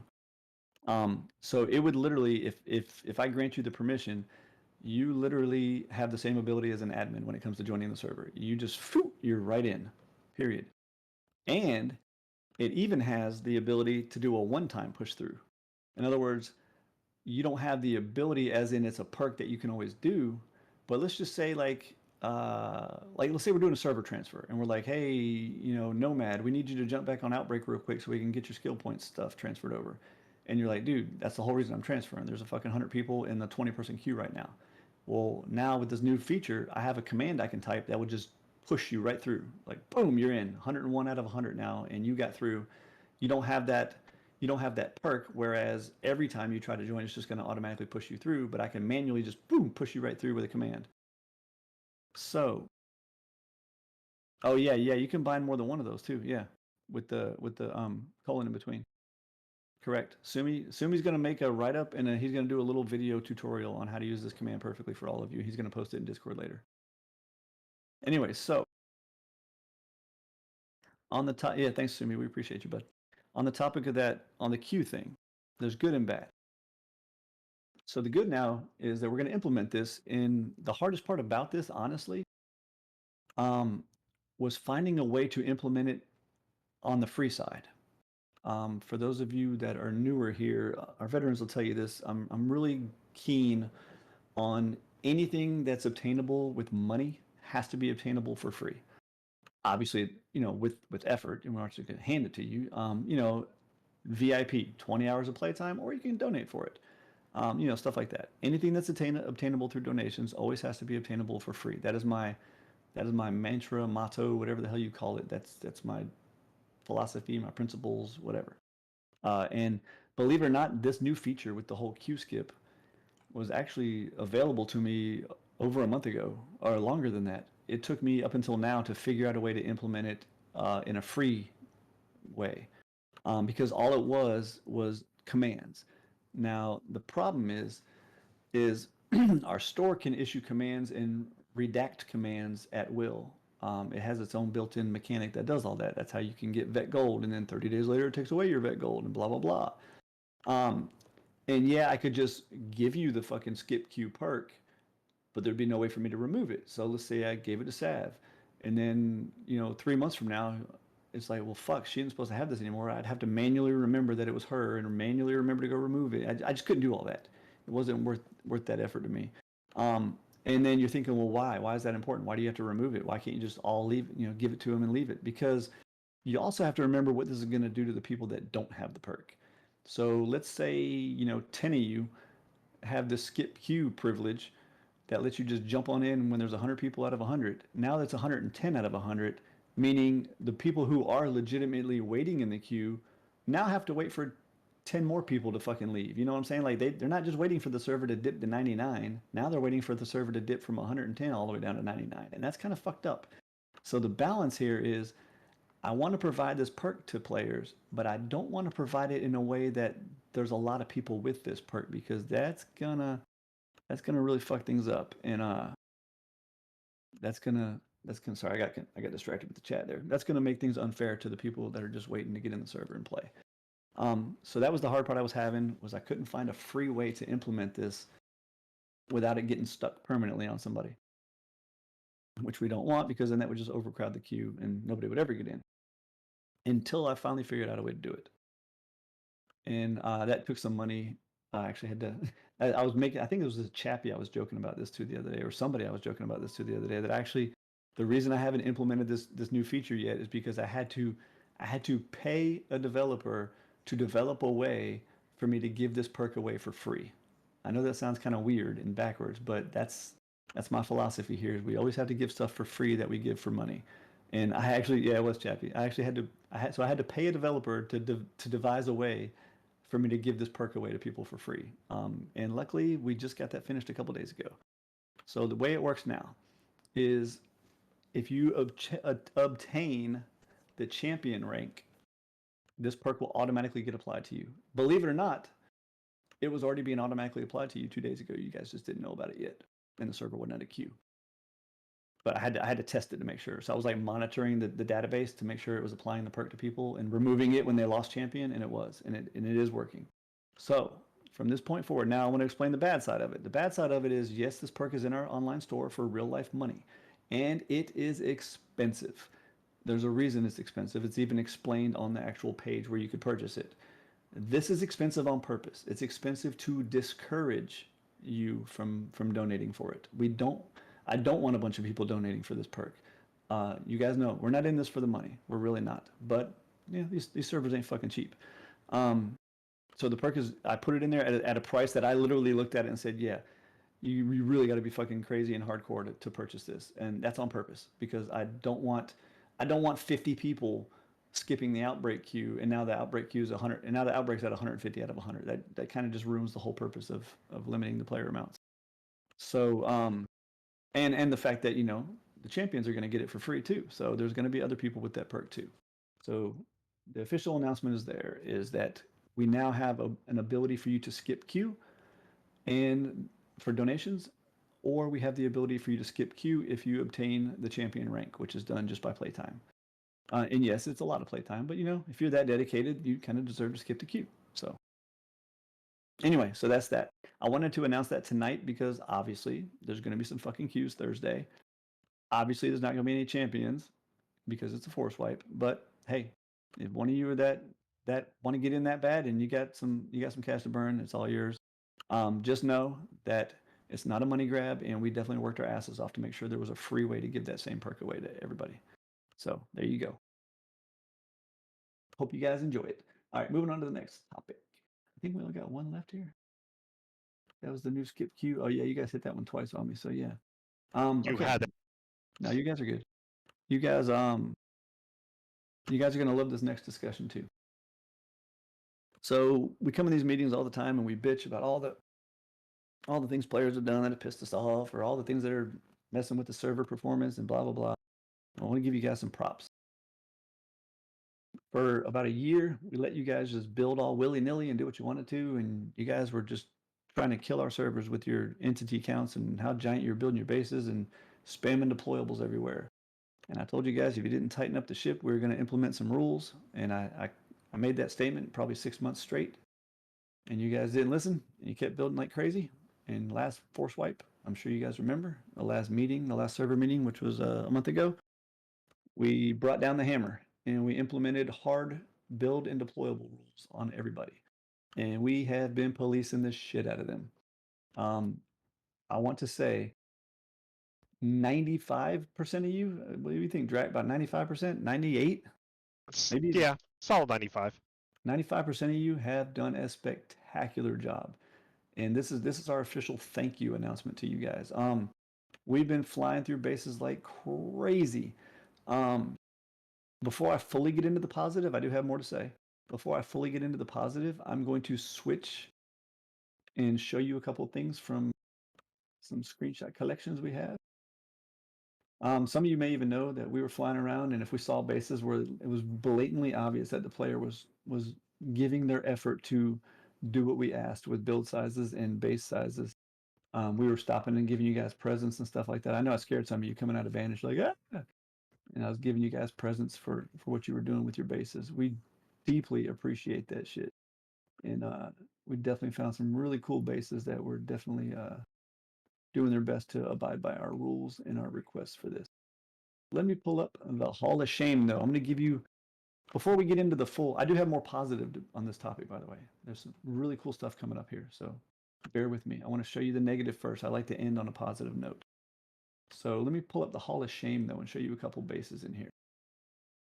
Obviously, these screenshots are going to look a little weird because I have the ability to see through stuff. So I made it so you can see the base, but you can still see the interior guts of it. And Make these sure. are from all over. Here's a good Make sure you example. protect player names as well. I don't do any with the radar. Nola messed me up. Look at that. I push the talk as my home key, so if I push it in the wrong place, it scrolls my window. So I'm going to post some bases. If these are your bases, don't say shit in chat. I'm not calling your name out. And this isn't to chastise you. These are just examples of things we don't want to see. This first example is not too horrendous, but it's a good example of like a massive waste of space. And can we stop spamming the channel just for a second? So here's one. Open that up, you notice it's housing 2 large furnaces inside the base and all that extra space in there inside the base for nothing. And that's not even a bad example. That's just the first one. So there's one.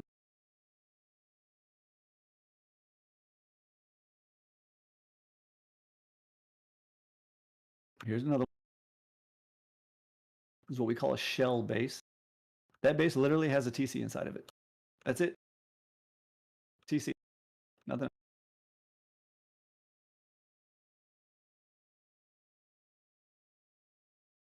I'm still going, by the way. I'm just scrolling to the next one. Also, perspective, the second base decayed in the next day. Yeah. Well, I'm sure he didn't like being told what not to do. This one is huge. And look what's inside of it. A large furnace, a refinery, a couple boxes and beds. That's it. That base is the size of a fucking monument. Moving on. Now, before some of you say, well, what do you want us to do? Fill the whole thing up with entities? Because you're just going to complain about that too. I think there's a fine line of happy medium that we can agree on what's livable, what's a waste of space, and what's a waste of entities. Yeah, I mean, ultimately, it's really down to like, what are you doing with the empty space? Do you need it? What are you putting there? Why is it there?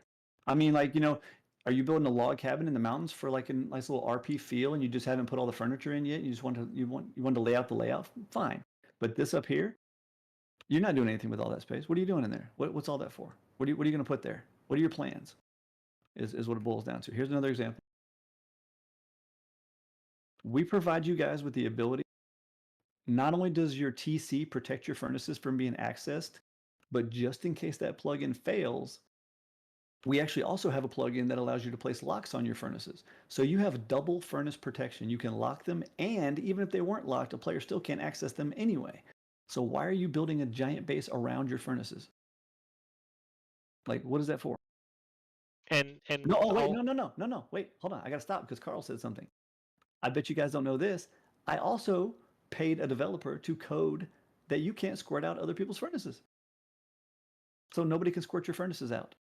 And we tested the crap out of that. And we tested it. We were having fun with it. We were going skeet, skeet, skeet all over furnaces. Well, then the plugin is broken because I'm telling you right now, no, you can't. Nola, you in the test server with me? Put a furnace down. I'm going to laugh the plugin's not on here. Alright. I think it is on here, though. I think we built it into ZL Admin, didn't we? I'm gonna laugh if you guys are in the same clan and it works. Oh yeah, that's true. It might, but we'll still try anyway. That way, at least Carl can like thumb his nose at us if it does. But so, now the- point of reference, it is not putting out my furnace on Outbreak. oh, you're on Outbreak testing it right now? Yep, And it's your own damn furnace? I'm about to test it. Oh, I got to switch my stream. Yeah, off. I'm. How do you feel these water guns? Do you right Turn click? on Uber Tool. Okay, I got it right click.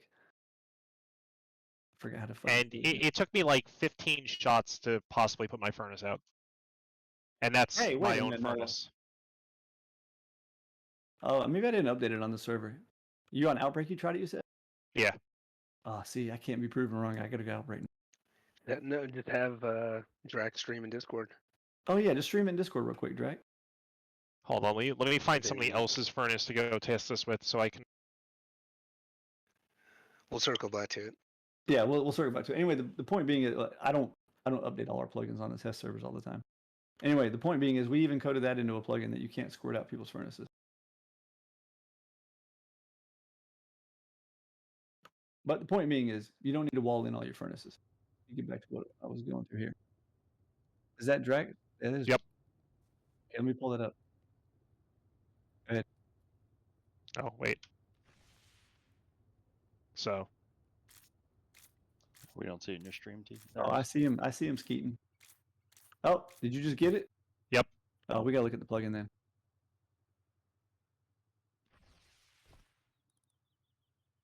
I'm gonna have to check on that.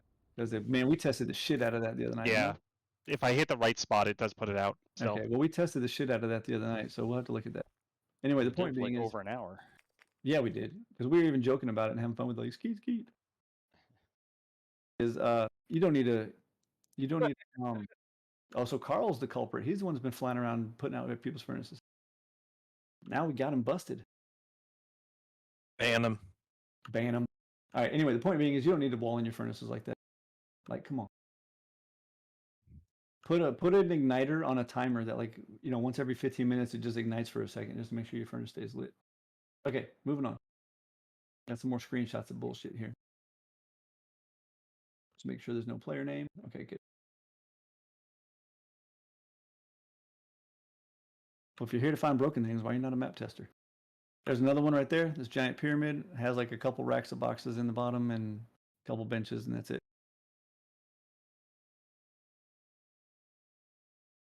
And even worse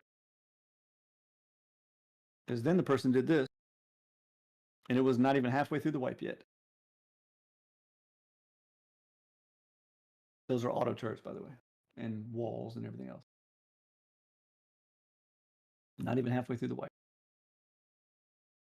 Here's another one. This I one, mean, to be fair, they live near Detroit. I'd put big walls up like that too. somebody gonna come steal their bike. So this giant base right here, I didn't do this screenshot. I think Wiki did this one. Didn't do the overlay thing I did, but that's the base. This is the content. That giant ass base. That's all it's got in it. That's it, right there in the middle, just that little bit. And of course, that was nowhere near PvP day either. That was on the 19th of February. Moving on down to the next one. That one's not too bad. I'll skip that just so we can hurry. Here's another shell base. We call these shell bases when they're huge and they're just empty. There's another shell base. These are all from just the last couple wipes, by the way.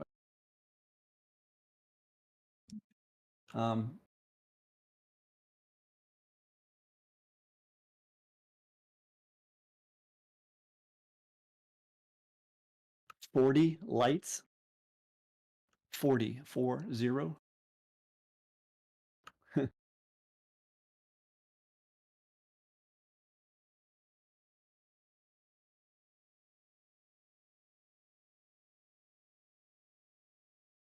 Here's another one. This base literally had a TC, a recycler, and some doors. That's it. Stretches all the way out into the water there.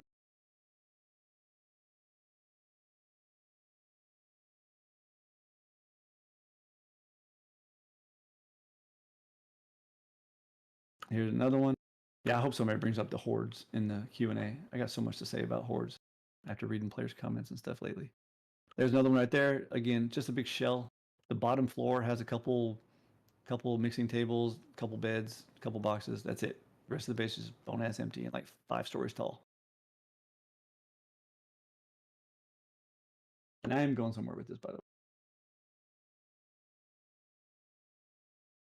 I think I've only got a couple left here.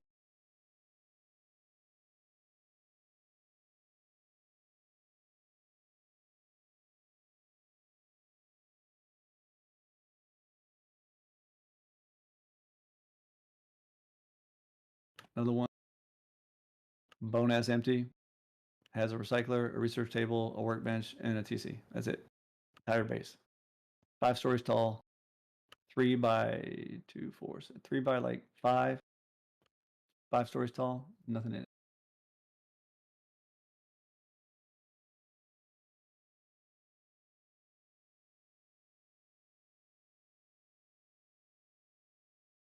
Here's another one. Yeah. I don't have to say anything about that one.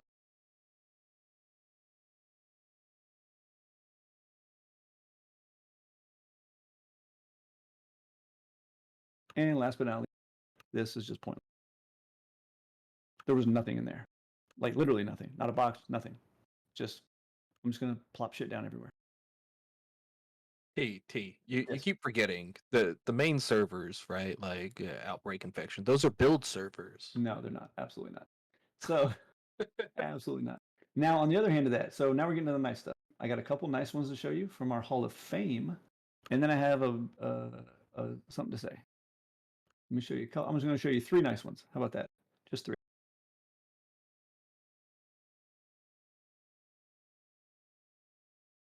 This is a great one.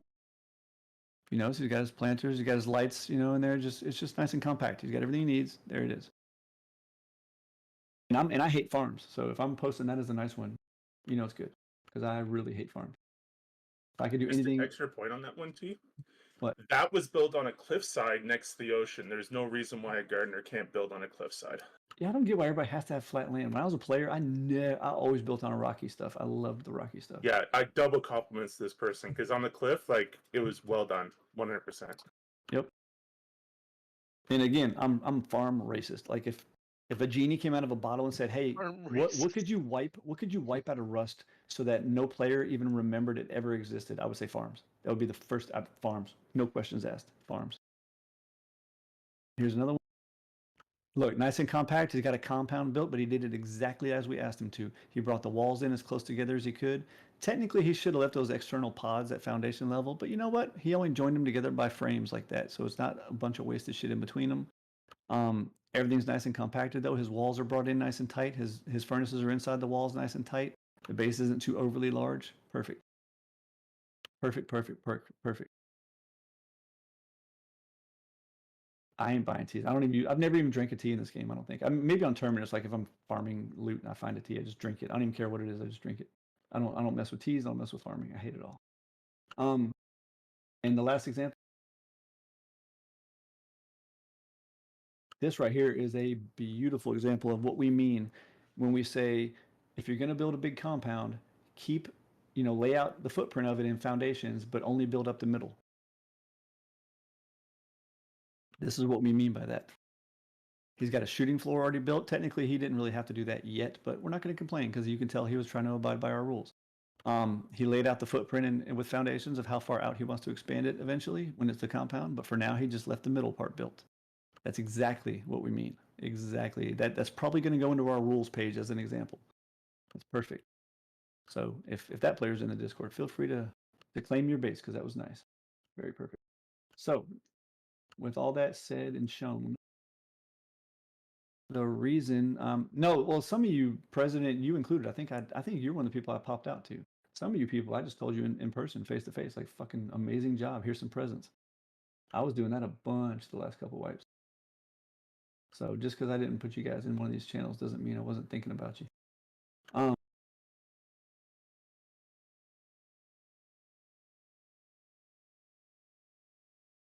Sorry, moving on to my next thing. Anyway, so the rest of the conversation on this is, since you guys did such a great job over this entire month, we wanted to see if you could do it. And actually more so in leads, feel free to jump in and talk over me on this, is more so we wanted you to see that you could do this. I'd actually think would be a better statement there, is we wanted to, force it on you for a month. Force it on you as long as it took, honestly, and see how you guys did. I'm not gonna lie, you know me, I'm the pessimist. I didn't think you guys would do shit. I thought it would be just as bad as before and it'd be a big waste of time. But it wasn't. You guys did a really good job on trying to keep deployables down and keep your builds down to, again, 5% of people kind of fucked it up. And as you saw with the examples I posted, but 95% of you guys completely respected our wishes to keep the server performing smoothly for everybody around you. Remember, these build violations, they don't hurt the server, they hurt the players around you. That's why we do this, because we don't want people to have a miserable experience on our servers. So I really want to thank you guys for showing us the respect to at least try to abide by the rules the best you can.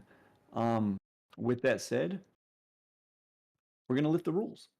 Now, don't get too excited and don't start clapping yet, because not completely lift. They're going to be converted back into guidelines as they used to be. In other words, they're not going to be hardcore set in stone like, oh shit, Sumi put down one industrial light more than he could have. That's on the list. Time to nuke his base.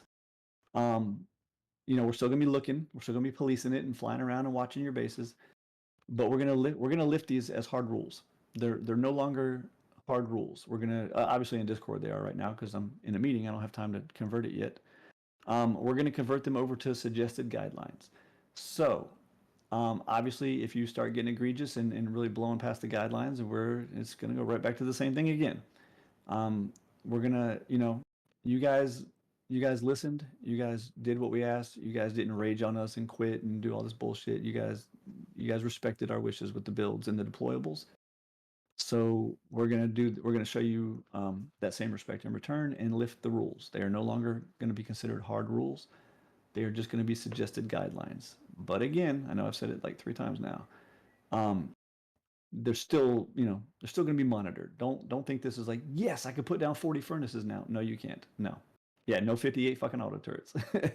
We're still going to be flying around. The admin team is still going to be reporting stuff and leaving notes for players and telling you gotta shrink it down a little bit or tear some stuff down. But it's not going to be as hardcore. Think of it like when you're speeding. Everybody knows you can usually get away with 5 or 6 or 7 miles an hour over the speed limit and you're not going to get a ticket. Are you still breaking the law? Yeah, you technically are. Could there be a cop that's just not in the fucking mood for that shit? Yeah, there very well could be, and he'd give you a ticket for it. Let's just say we're not going to be sitting on the side of the highway running laser right now, though. We're just gonna do our normal patrolling. If we see you fly by at 100 miles an hour, yeah, we're still gonna say something to you. But for the most part, we're not gonna anally crack down. These are no longer going to be set in stone rules. They're just going to be suggested guidelines. If you ever think, oh, the admins are picking on me, blah blah blah, what did I do wrong? Go pull up the guidelines. Do you look like you're over a bunch of them? That's probably why we're talking to you. So, does any lead want to throw in? I'm rambling about it, and I know there's some real key points that we had discussed in our staff meeting about this. Does any lead want to jump in? Is anything I missed or didn't explain? No, I think you nailed it. I mean, it's important to remember that guidelines are guidelines. They're not there as like a hard limit that you have to rush to. We'd appreciate you staying well below those. And just know that because we're not enforcing these to the letter of the law, that if we are coming to talk to you, it's enough that we decided to stop what we were doing and come talk to you, and we would really appreciate your cooperation. So first of all, to the smartasses in chat, I know it's LiDAR, but if I said LiDAR, people would be like, what? So yes, LiDAR is actually what we use when we're sitting on the side. I bet you guys didn't also know that, the front and rear facing stuff is radar, and the thing that they point out the window is actually LiDAR. Anyway, and what's funny too is I was street unit, like patrol unit. We had special units that handled traffic. We called it playing in traffic. We had special units that played in traffic. My chief, man, if I wrote a ticket for less than 25 over, he'd be like, the fuck are you doing? Don't you have something better to do than writing stupid ass tickets? So trust me, I know the feeling. I didn't pull people over unless they were going nuts on shit like that. So my chief would have had my ass for writing a ticket for 10 over. Yeah, I'm retired, Leo. I know, man. But yeah, so anyway, guidelines now, not set in stone rules. Hope everybody likes that. You guys did a great job, and we definitely appreciate it. Yeah, I'm a retired police officer. That's what I did. Why do you think I'm such an asshole? I don't have any customer service. My customer service experience means that if you start getting rude with me or belligerent with me, I can put fucking hands on you. Like that's literally my customer service experience in life. Is I can do something about it. Like I am not a very good customer service person because usually when things get escalated, my natural instinct is to escalate in return. That's what I do. Oh yeah, if I could tase you fucking people when you broke rules, oh my god, life would be so good. Oh, come over to Sumi's base and just pepper spray him in the face. Oh my god, that would be so great. It'd be No, amazing. I was an abuse. We're not gonna go off topic too much. I was a nice cop, dude. I didn't bullshit. I found people with weed, just tell them to throw it in the fucking sewer. I ain't got time for that shit. I didn't give tickets for bullshit. You know, in my entire career, I never wrote a ticket for tint or for radio being too loud or none of that shit because I do those things, and I think it would be hypocritical of me to sit there and write tickets for people doing those things. I did use them for PC, like, you know, if an undercover sold some drugs to somebody, they needed me to get PC to pull somebody over. I'd use those excuses to pull them over, but I never actually went looking for that kind of shit. So I was actually a very nice cop. I didn't do no bullshit. Okay, moving on. Did I miss any of those topics that I skipped? I'm sorry about the pause here. I'm trying to make sure I didn't skip anything. We covered the skip queue, the rules about builds and deployables. We've discussed that. Got that. Okay, I think I hit all those topics. So we're gonna move this on to the leads. Do any leads have anything? Now I want to tase you guys. That has nothing to do with a cop. That's just me being a server owner. Does any leads have anything you want to bring up? Have you eaten tonight? Have I eaten tonight? No, not yet. Any leads have anything important to bring up? I mean, The only thing I can- brought up. By the way, a couple of the rules are still going to be like build rules are still going to be Oh. build rules, and I'll differentiate when I redo the Discord. Like building a giant bridge across like a river or waterway or something. You know, like I just caught one today on Outbreak. You still can't do that. Period. That's not going to be a suggestion. That's just going to be no. Don't fucking do it. Those searchlights, you know, the big ones, the searchlights that have like the smoke effect and they lag people out really badly. That's not going to be a building suggestion. That's going to be a rule. No more than 4. Those things are so laggy, they're ridiculous. So there's going to be a couple things that are still hardcore rules, but in general, they're just going to be guidelines.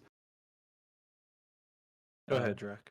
Sorry. So people have been seeing me say this on Outbreak, and you know, if I have to get this to be made a rule, I'm going to, because you know I'm getting tired of the used car lot that is known as Raid Base Islands. Move your cars, recall them. Every one of them I check is labeled to a player. I know who owns it. I'm going to start pushing your own cars in the water soon. Recall those things, please. See, I am the nice admin. Right. I just wanted to harp on raid base building because Chappie submitted a really nice one the other day, and so like as always, like build servers there, hop on there, build a base, submit it, following the guidelines that we have, and as long as you follow it and like you think about where you're placing the TC and the loot, like don't place it one wall away where it's like, oh, if it spawns for me, I'll know where it is and I can cheese the base. Just blow the one wall and there's TC. Like actually think of where you're placing this stuff. That's all I got. Yeah. Also, since we've lifted so many building and deployable rules, we'll still be doing the thing that if we find your random shit scattered around the map, we're still going to be destroying it or returning it to you. You leave behind random high walls from doing raids, or you leave by, or if you do like Trouble does and you build a giant structure to do a raid from. In his credit, he does tear them back down when he's done though. If we find something like that, we're gonna have a word with you. Don't leave shit laying around the map. Don't put random deployables. My admins have actually been given the go ahead to pretty much fly around and nuke any random deployed shit they find out in the world that aren't part of a base. So in other words, if they find like some fire pits or hobo barrels or a recycler in the fucking woods, they're just Or gonna nuke it. entire raid bases. Yeah. I have you Outbreak people. You can ask. I have actually copy and pasted somebody's base and put it in front of their door that they left out in the middle of nowhere. Yep. And I will do that. I'm less patient, so I probably wouldn't go that far because I don't have time. But with smaller deployables, I would definitely do that. I'll put it right in front of your front door so you can't get out of your door. You'll open your door and you'll see a big ass high wall that you left on the raid base island, and it'll have a sign on it saying, "I'm not cleaning up your shit." And you have to put a ticket in to get us to remove it because it's stuck in front of your door now. So please don't leave random deployables laying around the map. We will nuke them and we will stick them in front of your door. And that includes, you know, structures. For some odd reason, you need a structure to fight a Bradley. I don't get why, but if you do, tear it back down when you're done. I'm actually working on altering one of our plugins. I have to pay Nivix to do this, but making it so that random deployables that are not within a TC radius can just be destroyed by players. So if you're wandering through the woods and you see like a hobo barrel, you can just hit that shit and destroy it yourself just for fun. Because, you know, you guys are players. You like blowing shit up anyway. So, any of the leads have anything? No, I Nope. just want you to get to the map preview. I'm excited about the next map. Yeah, I was gonna say my big thing, you know, and for once it wasn't silly things, was the whole, you know, cloud, you know, exciting for people working together and seeing the community itself build itself. Oh yeah, it's been good. Actually, I might end up showing you 2 maps tonight because we did a lot of new stuff on. Yeah, as you guys know, the veterans here know at least that we don't typically release new maps on Force Wipe. We actually tend to pick like, you know, just kind of bleh maps on Force Wipe because, you know, shit breaks. Nobody's really exploring anyway. They're all just running around trying to farm. So we don't like to waste good maps on Force Wipe. We But also we don't actually- like it if the monument breaks on you and you can't do Yeah. a monument, because we've had that too. Exactly. But we actually made some pretty cool upgrades to the map we're running on Force Wipe. So I may show that off. And we're working on a brand new, never before seen map here too. So I may show off 2 maps tonight real quick if I have time. And I this meeting- actually have one thing too. This meeting was pretty quick, so I probably will have time. Well, unless Drat gets going, then we may not. Let's see. No, ahead. this is gonna be quick, folks. If it's 6 days into a wipe and we haven't reported a monument broken, it's not broken. Yeah. You know, Yeah. monuments don't just break. In the 3.5, almost 4 years now that I've been here, I think I've seen once where a restart broke, but it was like after you did an update.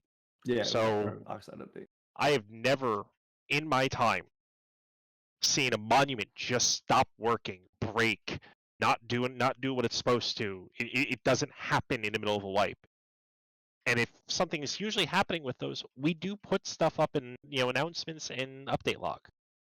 So, you know, if we get tickets that come in and we're saying, no guys, it's not broken. It's not that we're not listening. It's for it to break, there needs to be a series of other events that never happened. So Yeah. it's not broken. Well, the problem is the monuments. So the electronic connections that control these monuments that I make. You guys see me in the map editor. You know, I click the one electronic and connect it to the other one. That's how the monuments work. Those things, they're actually hard saved into the save file once the map is loaded and played on. So for them to break is physically impossible. And in other words, one time they did, Drek is right, because there was an Oxide update, and the Oxide update just fucking corrupted the save file, and then everything broke. Though it wasn't, you know what I'm saying? Like if the electronics in one monument were to break, it would break them all. In other words, part of our map checklist we do when we boot up after a wipe, you know, we do before the all clear. Part of our map checklist is check electronics, and all we really do is usually we just fly to the heli tower and hit the red button to open the door. If that opens, boom, we know that all the monuments work because all those connections are saved into the save file. So if one works, they all work. So yes, one time they all did break the entire fucking map. But for the general part is if that happens, it's going to be an announcement. It's going to be in the update log and announcements. It's going to be huge. I mean, hey guys, this monument is actually broken, like period. So if you're not seeing it there, I mean, you're more than welcome to report it. Maybe you're the first person to discover it doesn't work. Who knows? But like Drax said, if it's a couple days into the wipe, I promise you every monument's already been touched. And they're not broken. They're just hard to solve. I will go ahead and do what you just asked me to do, Sumi, and give you a shout out. I don't know if this is accurate, but as far as I know, your team was the first one to actually solve Fort Knox. And I mean for real. The way I wired it was broken, and players could just brute force their way through it. And that really sucked, which is why I changed it around mid-wipe like I did with the code lock. But the first team to actually solve it and not just break it, as far as I know, was Sumi's team. So congrats on that. I hope you guys enjoyed that. I put a lot of work and a lot of thought into that puzzle. Now that I learned, that's the first time I've done one like that. So now that I've learned some of the bad parts of it, like how you guys broke it, I will be, redoing that part of it so that can't happen again. And hopefully it'll be even better next time I do a puzzle like that. But that puzzle I was hoping would be really challenging and fun and just something different, where you really had to, I wanted players to have to break out some notebook paper and solve the fucking puzzle. And honestly, I will not lie, I had more than one player send me a picture of a big ass piece of notebook paper on their desk with a bunch of shit written all over it for that puzzle. And seriously, more than one player sent me that. One of them sent me one today. But that was awesome. That was awesome. I really enjoyed watching you guys try to solve that puzzle. And yes, there was only one solution. The final solution, and I will be changing it, by the way, by the time we run it again. The final solution was 3841. That was the code to get you through. 3841. There was only one solution. So I hope you guys enjoyed that. Yeah, I was just trying something different, and I was really proud to see some of you guys really actually trying and enjoying it. Awesome. Yeah, that's good. I love hearing shit like that. I love that you guys have fun with that. Yeah, we actually put a couple hard puzzles on this map. So, and we've been trying to do different puzzles like that lately. So, all servers wipe Thursday. All servers. All right. Any admins have anything else before we move on to the Q&A part here? Yeah, I have something too. What's up? Just want to remind folks, I've seen a couple tickets about this over the past little bit here. Raid bases. Aliana did a really nice write-up for all of us about raid bases and thoughts. I just suggest for those that are new to raids or, have done a few and just curious about how that piece works, I would check out that post because we've had issues with tickets regarding that. And I just want to remind players, this is the 100%. I love the write-up. It explains it. It's a little bit long, but once you read through it, you'll understand. For those who don't know where he's talking about, I just put it in general Discord, and I'm going to put it here. Thank you, T. Oh, you already did too. Well, there it is. I did in here already. Yeah, I didn't think about there it is again. It's in both. That write-up right there. If you ever have a single thing to say about raids and loot, and I didn't profit, or I didn't get enough boom, or it was a waste, the loot is trash, go read that fucking post. Please read the whole thing from top to bottom. Don't skim it. I know you young people like to skim things. Read the whole thing. I know it's long, but I promise you, if you read that, you'll have an understanding how the raid and the loot works. Actually, White Shrimp, we not only have we done that before in the past, but we definitely will be doing that again in the future. Yes, I love monuments that require teamwork. We can't do too many of them because then solo players get all pissy. But yeah, absolutely. Actually, my best monument ever that I've ever designed it requires 2 players. I'm sure a lot of you know. Yeah, Nola just said it in game. A lot of you are so sick of hearing about that monument. I'm sure, but it's my pride and joy. But it takes 2 players. It requires 2 players. You have to work together. Okay. Any admins got anything else? Going once. Going twice. Gonna open up the floor. Tainted, I hate you. All right, yep. So we're gonna go to the Q&A section. What happens here is, if you're watching my stream, I think there's a button at the top or bottom somewhere here that you can hit that says like request to speak or something, or raise hand or something. If you hit that button, it'll put you in line, and Nola or Mac or somebody will call on you to when it's your turn to ask a question or make a comment or speak or whatever. If you don't want to talk, you want to type, still do the raise your hand thing, and when we call on you, you just type in. Go ahead and have your question pre-typed, so you can just copy and paste it, and we don't have to wait for you to type it out. But that way we can do it there. We're going to slow the channel down, slow mode. Oh, it already is on 15 seconds. Cool. That way people don't spam. Can we cut the memes and stuff for a minute, just in case people do want to ask their question in text? And the floor is open. Raise your hand. Yep. If anybody wants to ask a question or make a comment, here's your chance. Guys, All right, you guys got a lot to first say during the person. month. First person we got is Pinky.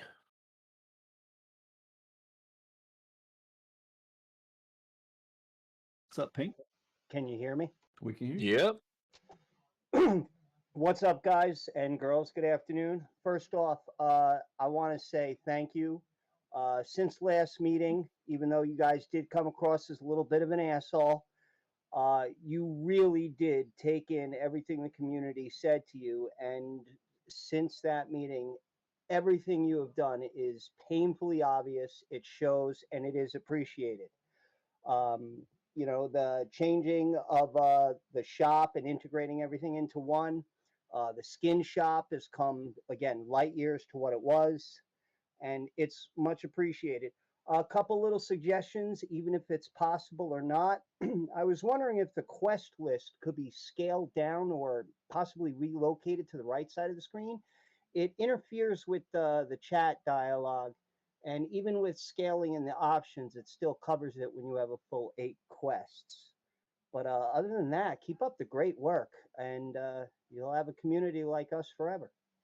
First of all, thank you. I love when the comments and the question or the Q&A starts out this way. It's great. Although it ruins it for everybody else because then somebody has a complaint, I'm like, fuck you. But I love starting off on a positive note. That's awesome. I appreciate it. I actually, as you were asking your question, I tabbed into Rust to see what it would look like or if I could find some way to get questing on the right hand side. I don't know if it's possible. I'll have to talk to Nivix. You know, he's smarter than me, and see because he can look in the code of the plugin and see if there's. I mean, I know there's a way. Obviously, you can move any UI. I'm going to have to see how easy it would be to do that because I know it's huge already. That's actually one of the main reasons we initially set the limit to 8 quests at a time because it was so huge. I'll see if I can move that over. I'm trying to think. Does anything else get blocked on that side of the screen though? Make sure nobody. No, The only problem I see there is your it's only backpack. health and the time. Yeah, your backpack though, and stuff goes over there. No, fair enough. I mean, I'll have to see though. Maybe it doesn't. Maybe the backpack overlays it, and it wouldn't interfere with clicking your backpack. We'll have to see though. But I will definitely look into it for you at least. Either way, food I for put down a thought. note. You guys are doing a great job again. Thank you. Sorry about the overzealous base building. I'm trying. No, dude. And honestly, with the base thing, and I already said this to you before when we were talking about it, is honestly your attitude and the way you handled your base breaking the rules was actually a great fucking example of what we want from like the ticket I mentioned earlier, and I feel bad now because now I'm second guessing myself. Like, man, did I call those players out and make them feel bad? I wasn't trying to make them feel bad about the ticket with NOLA. But that's a good example of your base was a good example of how we want people to deal with us. Like we came to you about it, and we hate doing it. I even told you, remember about the announcement and stuff? I was like, I don't like doing this to people I like, but we got to because we got to treat everybody fairly. And honestly, the way you handled it and the way you responded to us getting on your ass about your base is a model example of how players should treat us because we're not doing this to be dicks. We like all you people. We don't want to be dicks. So I appreciate you fucking handling it the way you handled it. So Same team. Thank you. Yes, sir. Thank you. And I'll let you know. I'll look into that. If I forget, if you don't hear something from me in a week, just remind me. Like, hey, you're supposed to look into that quest thing for me. I get slammed. So. Thank you again. Yep. All right. Next we have Camben.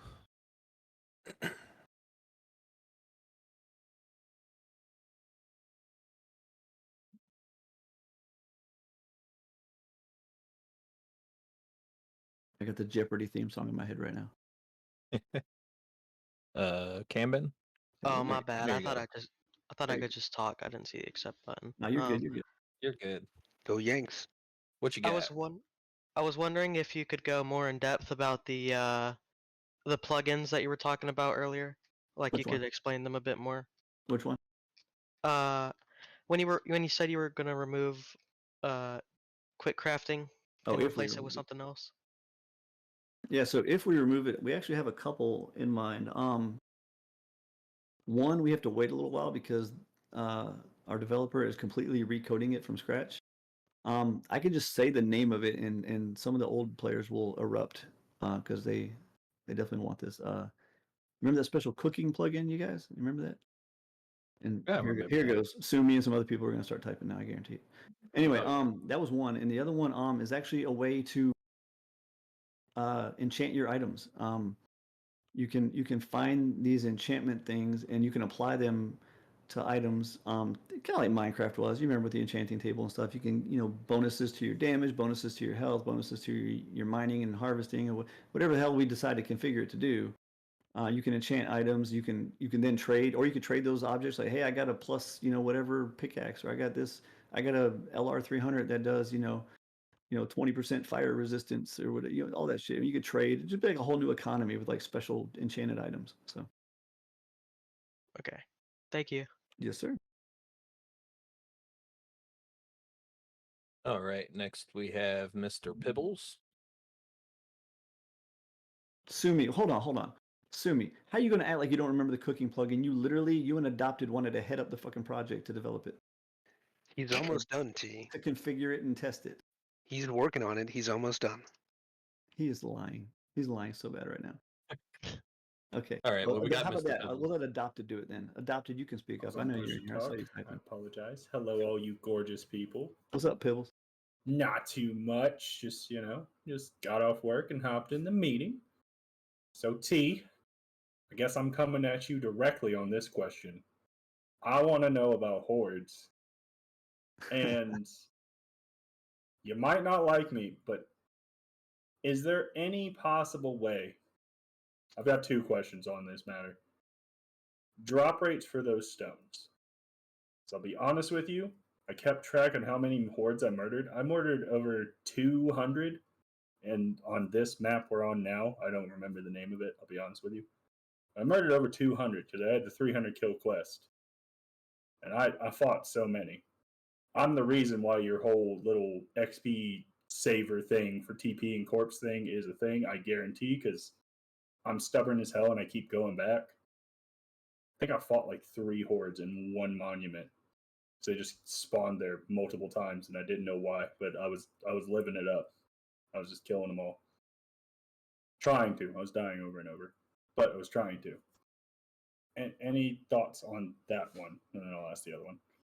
On increasing the drop rate of the stones? Yes, because out of those 200, I got a green and I got a blue. I've already tripled the drop rates from what they originally were.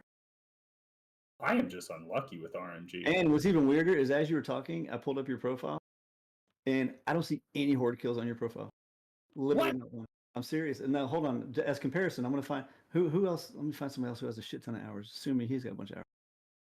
And click his and see. So click and sue. Oh, it's just something must be wrong with the counter then, because it's not showing for him either. It's not showing. I was anybody. about to say, I know Yeah. for a fact I'm not playing with you, Papa T. I murdered him. believe you. I'm one That's of those so weird. people that hunts him. No, I I believe get you. some We have a, time and I'll fly around in my Scrappy because if I fly in a Mini, I'm going to crash into a tree. well, you know what I'm talking about, right? You know the channel that tracks like horde kills and horde deaths and stuff like that, and it shows like your little personal Oh, yeah, score. yeah. Well, yeah. it attaches those statistics to your profile too, but for some reason I'm not seeing it on people's profiles right now. Must be Oh, that's something up with Maybe Battlemetrics at the moment. Battlemetrics, maybe BM changed something. That's weird. Awesome. Anyway, but yeah, the drop rates. I mean, I hate to give you a disappointing answer. I don't like being mean to people, but I'm definitely have not considered increasing the drop rates. There's supposed to be like a stupid hard quest line, like nightmare level equivalent of a quest line. And honestly, after we tested and tested and tested, and when we did, we're like, okay, maybe we increase them a little bit more. And we had ended up increasing them triple fold, and that's where we finally settled at when we went live with it. Okay. So I was just horribly unlucky, which I get it. If it continues to be a massive problem, we can look into it. But it would actually take like an entire wipe of hard data. Like I would literally need like exact screenshots of like, boom, here's me killing a horde. None of them had it. Boom, here's me killing a whole nother horde. Boom, none of them had it. And like screenshot for screen. I would need like hundreds of screenshots and hundreds of data. I would need tons of data to go on before I would increase it. Which I'm not against doing. If you got the data, I'll definitely take it. But I was also going to say, I know during the first wipe when those quests were implemented, I want to say and this is just playing, I want to say I found 3 out of the 5 stones. And it's such RNG though. Like look at Crazy Kangaroo versus and the chat last- talking about I haven't killed many hordes, but I've found a few stones already. Like it's Yeah, first last wipe and this wipe I've killed hordes and I haven't been able to find a stone yet, but I hear people getting them on getting them around. I've only gotten a green and blue. I pray the day that I get a purple that I'm gonna go play the lottery because that's what it's gonna feel like. that's I just funny. want to see one. I've seen people get purples that don't even have the quest. That Oh, hurts. yeah. That hurts so bad. And they definitely are more rare. Like I mean, they're exponentially more rare. Like you'll get the what's before the purple? Blue, I think I did. You'll get the blue twice as much as you'll get a purple, but then you'll get the red twice as much as you get a blue, and you'll get a yellow twice. So it's exponentially more rare. Like it's not just a little bit more rare; it's exponentially more rare. Yeah. So anyway, you said you had a second question? I have a second question. Can we talk about your monstrous creation of the bat zombie? The bad. I got rid of it. Oh, you got rid of him? Yeah, we didn't. I do it last- understood his purpose. He countered because I finally got the combat tree, and it's exciting. So if you're spec'd into, I think, the damage resistance and the melee resistance, maybe you can tank the horde a little bit more. Oh wait! I'm confused. I thought you were talking about the big boss NPC during Power Hour. No, the I'm talking Juggernaut about guy. yeah, I Which can't one? remember his name. What's The he talking about? Juggernaut. He's got the bat. NPC literally- carrying the Oh, you're bat. talking about the zombie? Yeah, he's the so horde. Yeah. fast with that bat. Oh yeah, he hits the shit out of you. Yeah, exactly. He There's a one-taps there's a 1 in 14 chance of him being one of the zombies. man, I am unlucky. I get him every horde. I'll and show you he's guys up. So quiet. Like he gets me because I don't hear him. And maybe that's my headphones aren't turned up enough to hear him. I don't play super loud. I have to ask a silly question, Pibbles. Have you ever played WoW? Yes. Did you play during Burning Crusade? I played during Burning Crusade when they brought it back in Classic, the new Classic they got going on now. Okay, God, I don't know how that is, but all I remember is, basically Supposed- Burning Crusade before Wrath of the Lich King. You're wandering through Talking about Hellfire Fel Reavers? Peninsula, and the Fel Reaver just all of a sudden ninjas showing up on you out of Yeah. nowhere, and all of a sudden you're like, Yeah. oh God! As there's a 60-foot giant thing sitting in front of you. Even in retail, they still do that to you. So I get it. I just That's why I equate the hordes to some days. and I like it. It's fun. Just that one specific one, I don't know why grinds my gears. I get his point though. I'm not complaining. I get his point. He is a direct counter to those people that can tank a horde and hold down their button on the M2 in the combat tree and mow through a horde and not have to give a damn. He is a direct counter. Do you have my stream up right now? Yes. Well, here's the horde config right now. Notice you got loadout number 0, right? Oh, shoot. Oh, there we go. I was about to say it's the Discord right now. All right, so there's it's on a stupid delay. I don't know why it does it. So there's loadout 0. You see butcher knife, grenade, bean can, Halloween mummy suit. That's one horde. There's the next horde. That's the one that carries the C4 and a chainsaw, scarecrow suit jacket. There's the one that has the F1 grenades and mummy suit. Now look. Those are all the horde configs. And it goes down to 13. You see loadout 13 right there? Lee. So they're 0 to 13. There's 14 configs, and only one of them has that bat. Yeah, I've just gotten unlucky with him. I swear. Every time I fight a horde, he's there. And I normally don't scream like a little girl, but when I see him, me and Grave, I'm like, Grave, you need to focus that bat one. He's gonna knock me out. I already know I'm dead. That's why I pulled up the config, because after your stone luck, and now the horde luck, I'm like, all right, I need to show them the config. At least you know I'm not bullshitting. There's 14 loadouts, and there's only one that has a bat, and that's him. Actually, there's only one that has a bat. There's only one that has a Molotov cocktail. Even weirder, I think the one with the bat actually has a little less health than the other ones. Somebody have to combat log that for me because I already closed the config back down. But I think I did testing. He does. I think the horde, most of the horde that I've shot at have about, I think like 900 something like that. No, I think they have 1300 and he has 900. Okay, yeah, that might make sense. To the question I just saw in chat, yeah, you can get the stone more than once. Oh, yeah. Yeah, somebody in chat. Anyways, but yeah, it's just shitty luck, man. There's 14 horde zombies and only one of them has a bat. He is the bane of my existence. And only one of them has a Revy too, by the way. I saw a lot of people bitching about their revolver guy. I don't mind him. I see him and he shoots me and it scares me because I'm like, oh, it's a roaming NPC, and I'm like, oh no, it's a horde. I'm dead. Yeah, it's like a bee sting of a shot with that Revy. I don't know why people get so mad about it, but yeah, I don't get it. It's a scary sound. This is a shit ton. He's nowhere near as bad as the bat one. The bat one is just, he's so fast. I don't know if that's on purpose or that's just how he is just animationing to be They all fast. have the same speed. They all Actually, have the same. believe it or not, all their statistics are exactly the same. Really? Except for the health, and then obviously what they're wearing and what they're using as a weapon. Yeah, all the statistics are exactly the same. See, I equated him to have you heard of TF2 or played it? Yeah, I've seen it. Okay, I equivalented him to Scout. That's why I thought he was faster than the others, and he would one-tap me with that bat. I was like, that seems to be his job. It's all the same. It's just based on the weapon. We had the same problem back in the day with our custom NPCs, is that the Python, when held by an NPC, just murks you in one shot. Like, so an M249 was doing less than a Python was. We were getting... There was tickets upon tickets. We had to go in and remove pythons from every single, and we had country western kits where they look like cowboys and shit with the python. We had to remove pythons from every NPC back then. The Horde plugin is different than the NPC plugin we use, and the Horde plugin doesn't have those balance counters in there that dumb down harder weapons and increase weaker weapons like the NPCs do. So the Hordes it's still based on the weapon they're holding. So the bat fucking hits. does hit. Yeah, But, because but statistical wise, they're all the same. They're all exactly the same. see, I thought he was coded to always one shot you because I was racking my brain I when don't he even, first showed there's up. not even a damage number I can give them. Oh, They're really? all the same. Yeah, they just whatever weapon they hold, that's the damage they're doing. Because I was super confused. I'm like, okay, I'm in full metal, and he one hit me. Okay, Yeah. I was at 100 health. That makes sense. Maybe he just does that much damage. No, And I started specking into the combat tree because I've been playing with all of them. Like I said, you probably hate me. I messed with the farming tree. I wanted to see what that was about. I like the pouch. I like Yeah, the pouch pouch a is lot. Really like the pouch. Probably going to go to the vehicle tree for the extra backpack. I'm going to miss my pouch, though. I have a keybind for it and everything. Yeah. But yeah, I was messing with all that. I'm like, melee resistance. I don't know if that'll do anything to the horde. They do melee. It makes sense to me.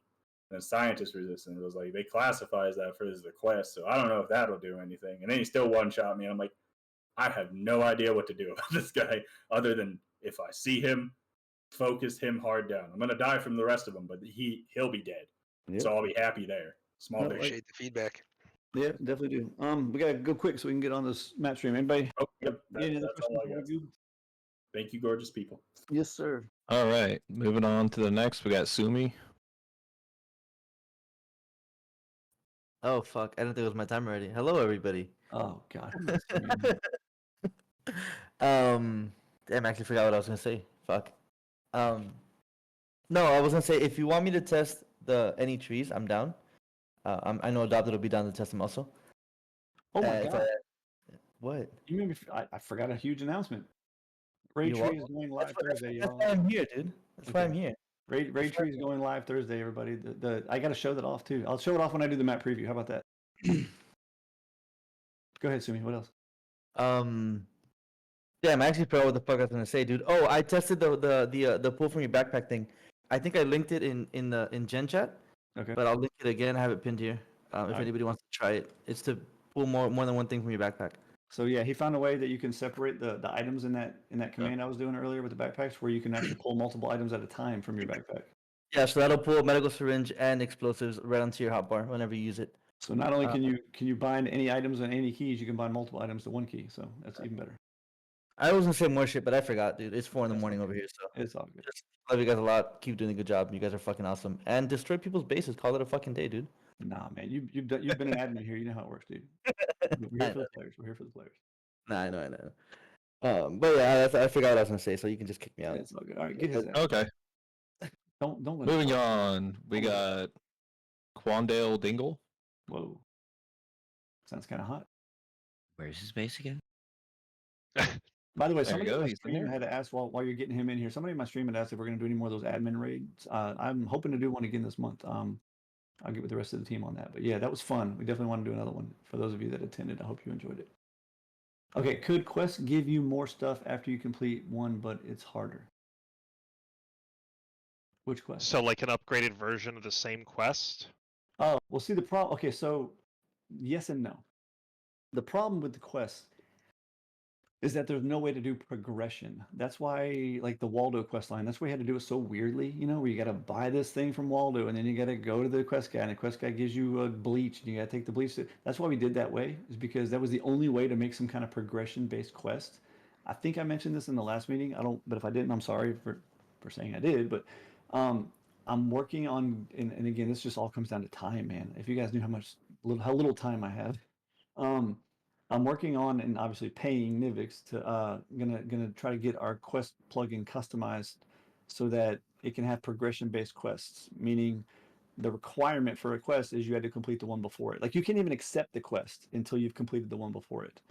So when that's possible, that's why I said yes and no. When that's possible, yes, 100%. I would love to be able to have progression-based quests where you complete the first one and you move on to the next one. Like that kind of shit. I would love to do that. For right now, it's really hard to do.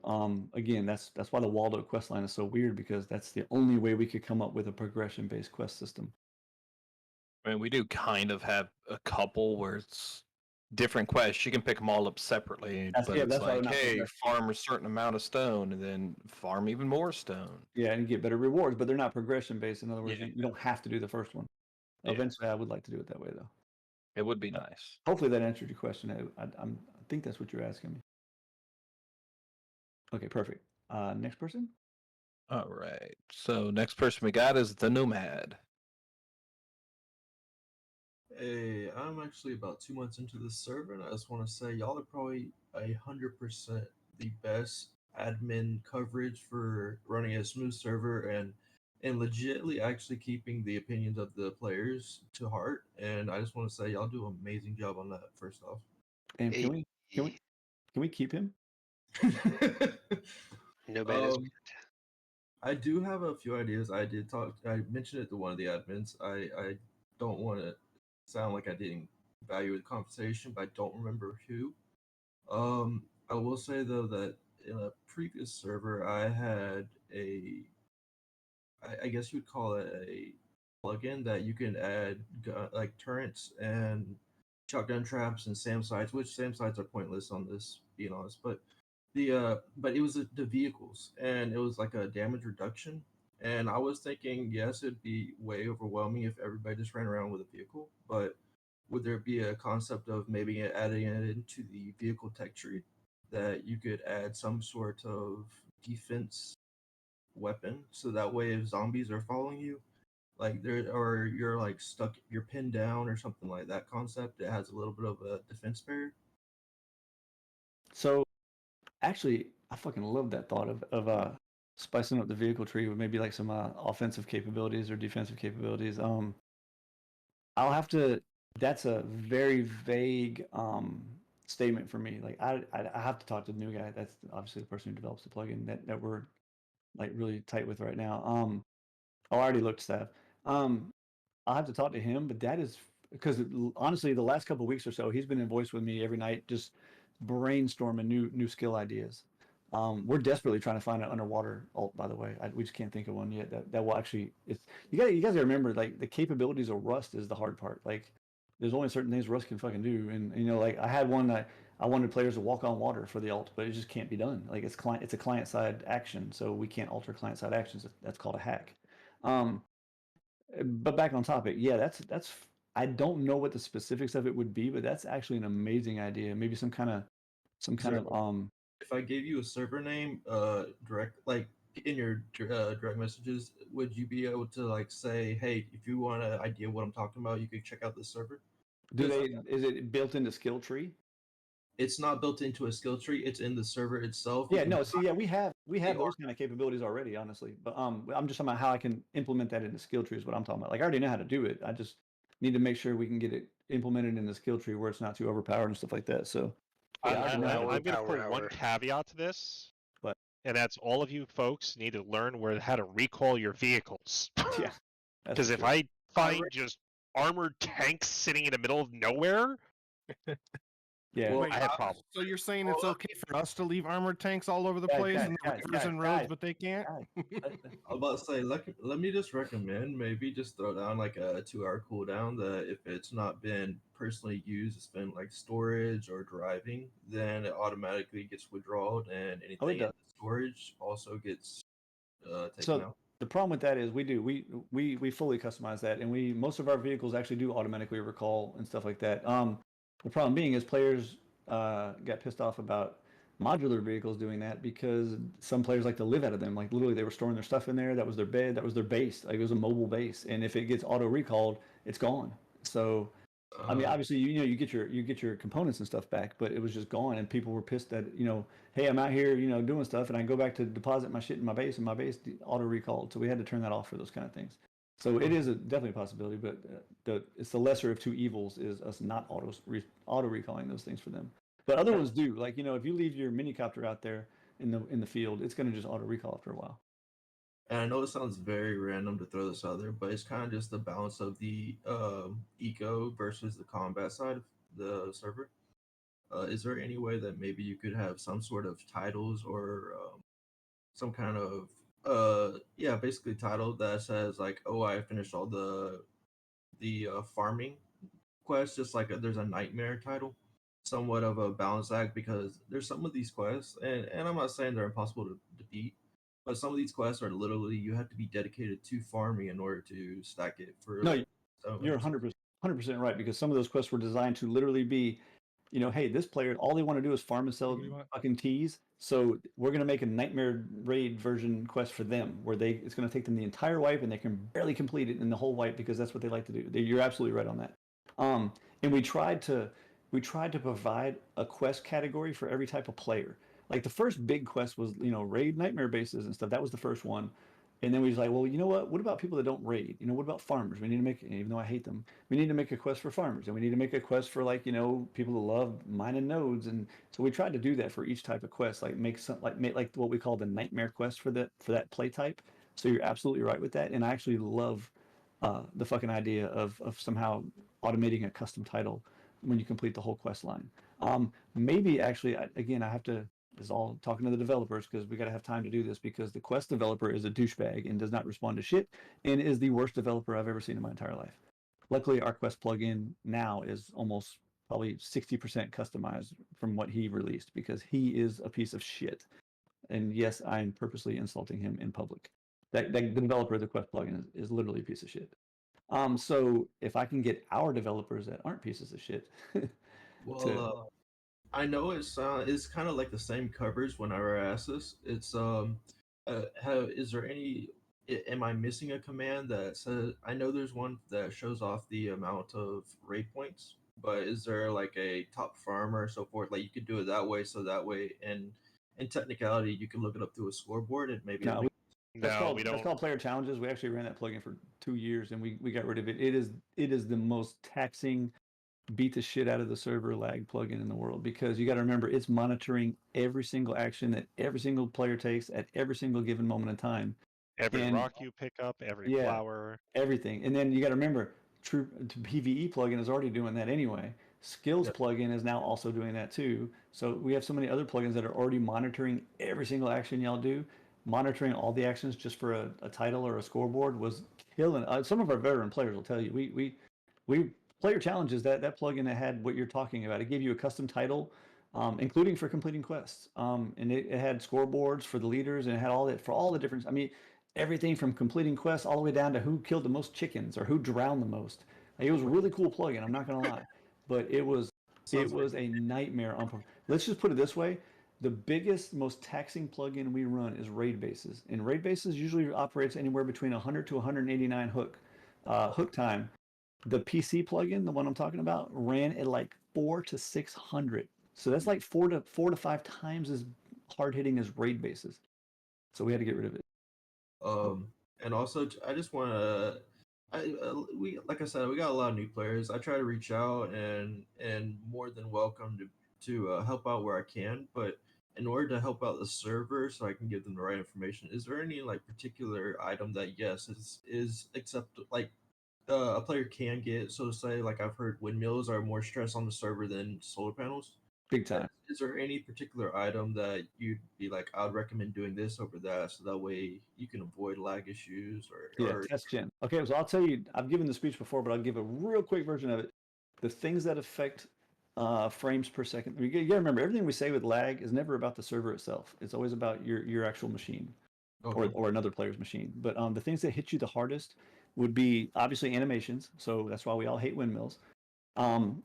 Especially animations that have complex polygons. You look at a windmill. It's got all these different shapes, and you remember all those edges and all those round parts and all those little pieces. Those are all polygons. If there was a square rotating, it wouldn't affect you as much. But a windmill has a bunch of moving parts and a bunch of polygons. So movement is a huge one. Foliage is a massive hit on your frames per second. Foliage, obviously, because the leaves and stuff wiggle a little bit, and there's so many different polygons and transparencies and stuff like that. So another reason I hate farms. Fire and light and smoke are the other big ones. So that's why we hate searchlights so much. That's why searchlights, even though we're lifting the deployable limits on things, we're not lifting the deployable limits on searchlights, because they not only do they emit light, which is a massive frame killer because light has to be cascaded across things and make shadows, but the smoke effect that they have on the front of the searchlights is a huge tax on your frames. So anything that has animation, light, smoke, or any other kind of particle effects like that, sprinklers, just think of things that do animated effects. Those are the things that hit you the hardest. I was about to say, so I'm assuming that we're still trying to keep around 9 planner frames because of the how demanding that is on the server as well. The what frames?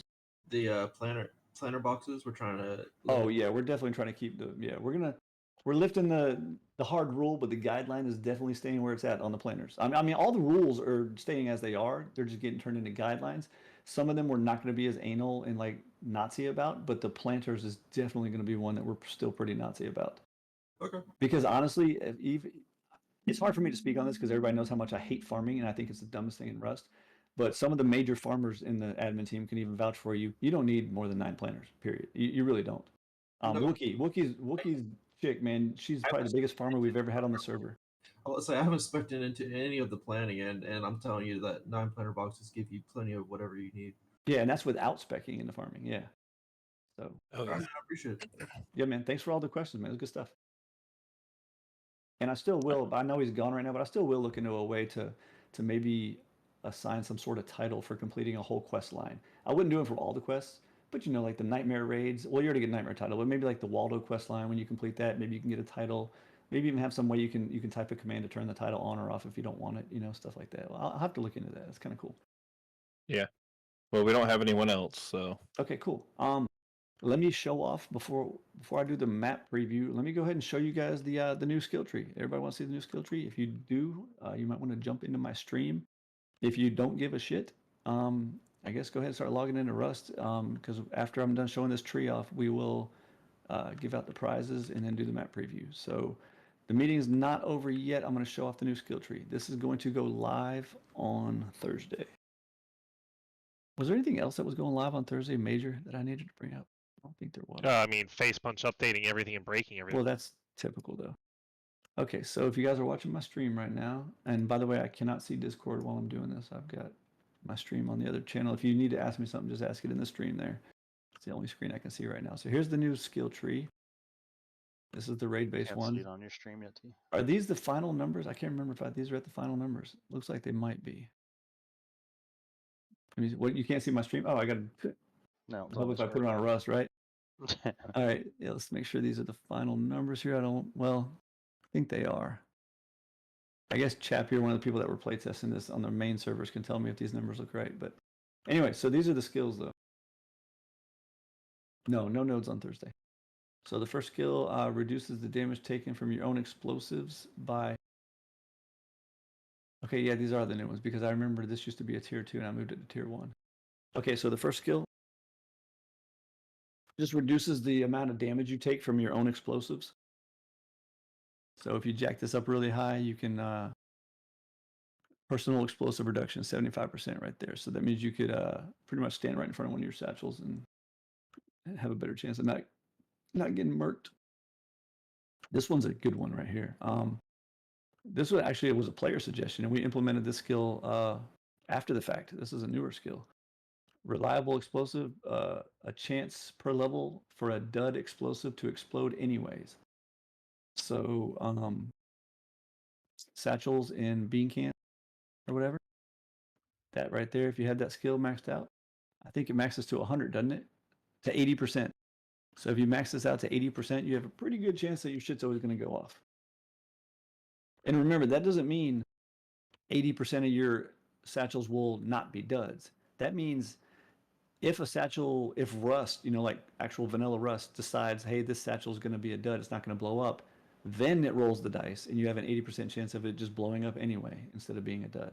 So that's a real useful one. A lot of no more duds happening. The next one is Trap Evader. Reduces the damage taken from traps, and that means like auto turrets, shotgun traps, all that shit. So let's see, do I have this one maxed out yet? No, I don't. Max that one out. So that put me at trap damage reduction of 45. So you're basically taking half damage from traps. So you could take a couple shotgun traps to the face and still survive. I didn't even max this one out. So 25. Okay, it is 100% chance. Okay, cool. I couldn't remember if we went all the way to 100 on that one.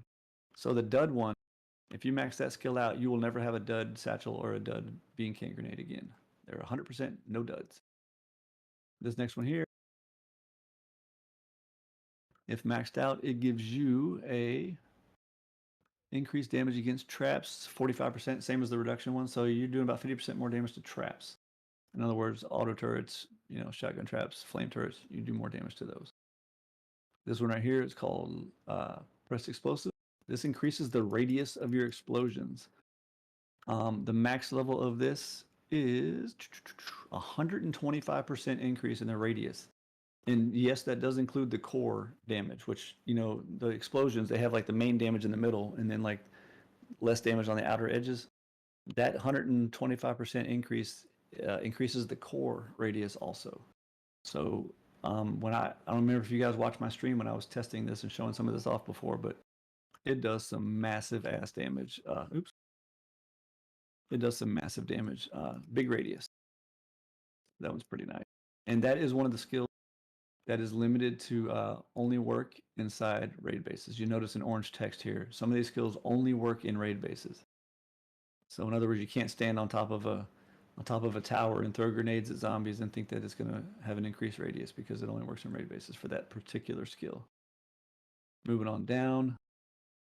This one also only works in raid bases. This skill provides you with a 1% chance per level to have an explosion trigger twice. And it means all explosions. Like it does grenade launcher. What is that thing called? MGL. It does MGL, rockets, C4, all that shit. And it's actually pretty cool. It explodes twice. It's OP as hell, dude. Yeah, it really is. Like, I remember shooting some zombies with a grenade launcher. It was in a raid-based bubble, so I could do it. And it was just ba-boom, ba-boom, ba-boom. Every time I shot a grenade, it was great. Nasty, nasty skill. But that's why it's tier 3. It's pretty nasty. Next one, Master Thief. This one only works in raid bases for obvious reasons. We don't want you going into people's bases. Provides the player with a 2% chance per level to open a locked entity. This can be a door, a chest, whatever. If you max this out, I think it goes to 80. Yeah, it goes to 80%. So basically, yeah, you activate the ability. You see right there, command pick lock. You activate the ability. I can go try it. Let me see.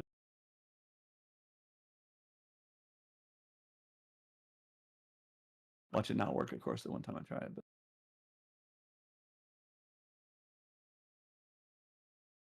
all right, there's a locked door. Hey, get off me, punk. All right, so locked door. You got 60 seconds to go ahead and use the ability. Boom, look at that. Walk right into a locked door. So that's what that ability does.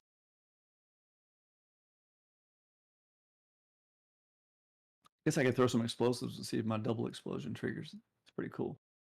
What did I do there? Okay, that's a lot. And then the alt is call in. It's called Rain Hellfire. You get to call in a big ass airstrike. Let me throw some explosives, see if it does the double.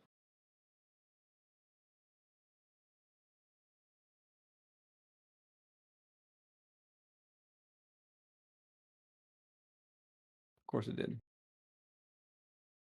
Give myself an MGL. Better chance of having that happen, right? And then I'll demo the ult.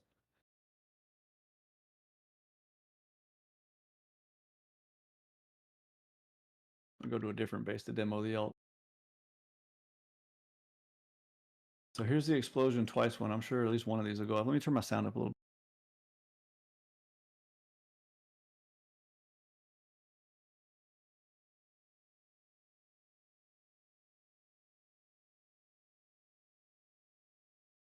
There was a double. You saw it explode twice. There's another one. There's another one. So that's what the double explosion thing does. Yes, it works with rockets. It works with C4. It works with all that shit. So the final thing is the ult. Let me kill this NPC real quick. A bunch of double ones there. Anyway, that double one is really cool. Trouble and some other people have been playtesting this on the live servers the last couple wipes. They can definitely vouch that some of these things are fucking OP. And here's my favorite one of all. So for the ult, you need to have at least one clear spot on your hotbar. Type strike. It gives you the special pair of binoculars right here. You look through them and hold down E to set your target. And just keep holding it down until it completes.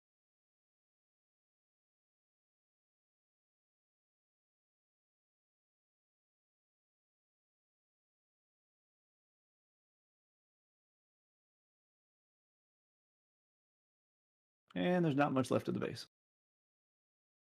So that's what that does. Really nasty alt. Stunks. Yeah. Redonkulous. Anyway, so those are the new that's the new raid skill tree. It is going live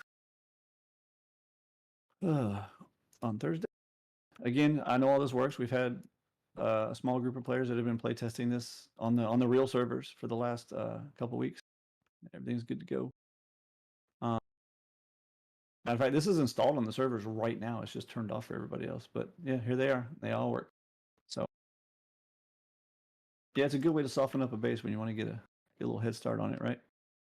So that's that. Guess we're gonna move on to the prize giveaway now. Some stuff is objectively useless compared to. I didn't really see any skills in there that were useless, but I appreciate the feedback. You can go ahead and type your questions in chat here. We're pretty much winding this down. Does any admin have any last thing they want to bring up before we close this out and go to the preview? While we're doing that, admins, go ahead and start logging into your servers. Figure out where you're going to go to pass out stuff.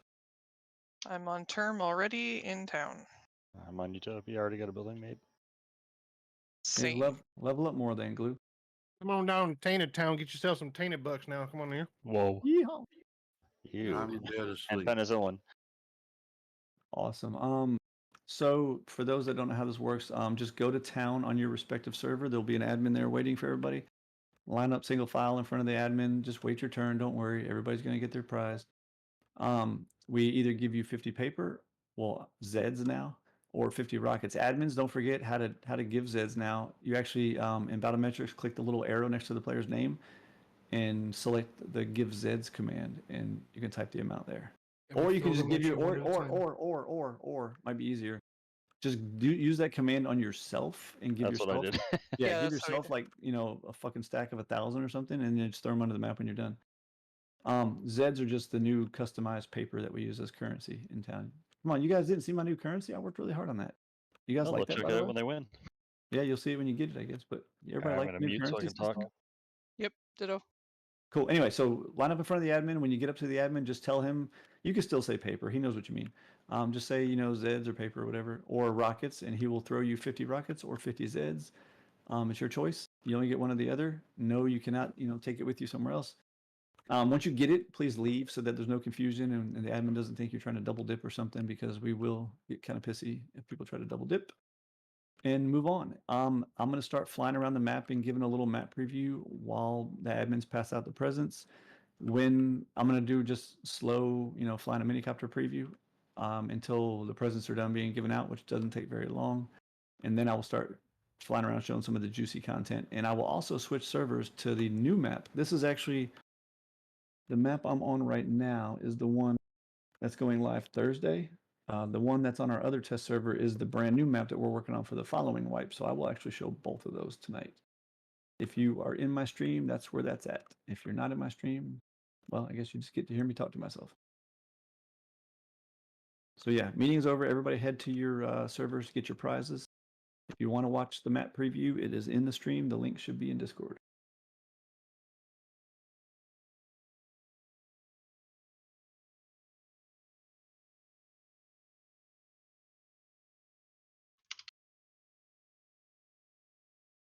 And if you're trying to talk to me at all while I'm doing this map preview, just use my stream, because that is the window that I have open on my other monitor right now while I'm flying.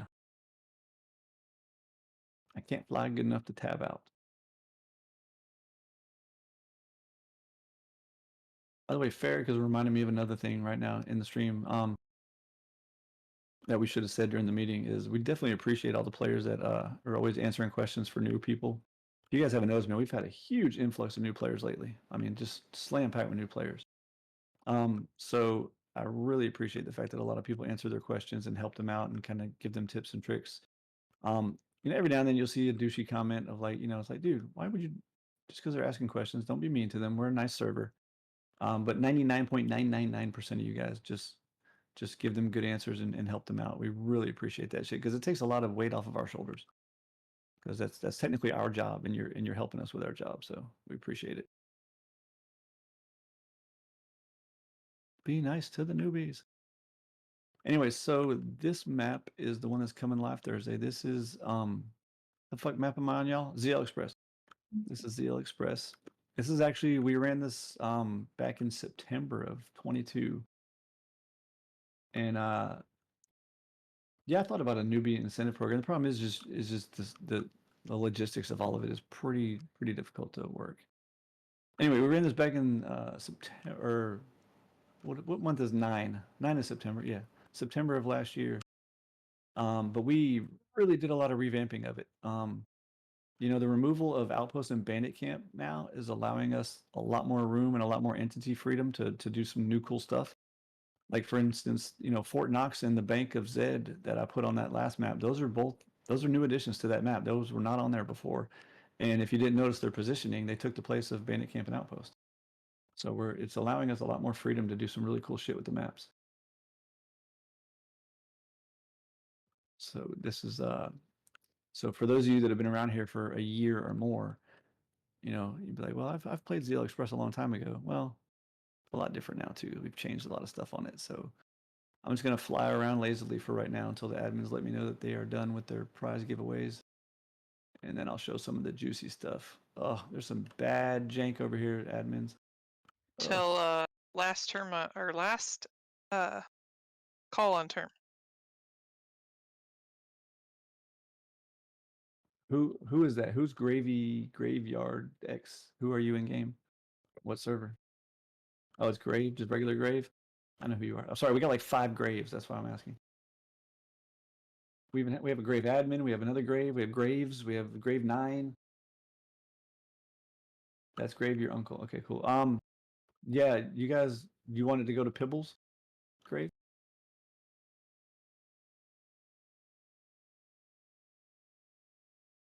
Is that who you want to have it? Pibbles? Okay. What is infection? Who's on infection? What admin's on infection? Tainted. Tainted, you want to give Graves reward to Pibbles to give to him later? Graves reward to Pibbles. Can Give do, will Graves, do. Graves prize to Here he Pibbles. is right in front of me. Look at this cutie boy. All right, I got it. Oh, no, I didn't know his prize was a reach around. Always. So as you guys can guess, if this map is named ZL Express, it's probably got a lot to do with trains.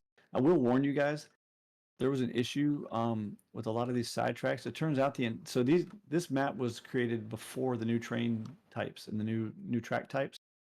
And I had a lot of difficulty because this entire map, the train tracks are the old prefab types, and they were tilted at like 1 degree. And the new train types, you can't tilt at all. So trying to connect the old types. Matter of fact, you can see right here, I missed the splat. You see how there's an extra thing of gravel where it looks like there used to be a train track right here where I'm flying? That's exactly what I'm talking about. I had to get rid of a lot of the side tracks, and some of them I just left them as broken because that 1 degree tilt, I could not connect them to the new tracks correctly. And to do so, I'd have to redo the tracks. So what I did was I actually went through and redid the entire fucking track system, just the main line, so at least you could get around the map on them. But I just aborted it on a lot of the side tracks. I'm like, you know what? I'm out of time. I can't just keep redoing all these tracks. So if you come across any intersections where you can't fork off to the right, I promise you it's not an important intersection that you need to fork off onto. I wish it worked anyway, but it doesn't. In the future, I will go fix those ones also. I just didn't have enough time to go back and redo all the fucking train tracks. So again, some of the side tracks you're not going to be able to fork off onto, and I'm already aware about it. It was one of those executive decisions where you're just like, you know what? Players just have to live with it. Not much I can do about it right now.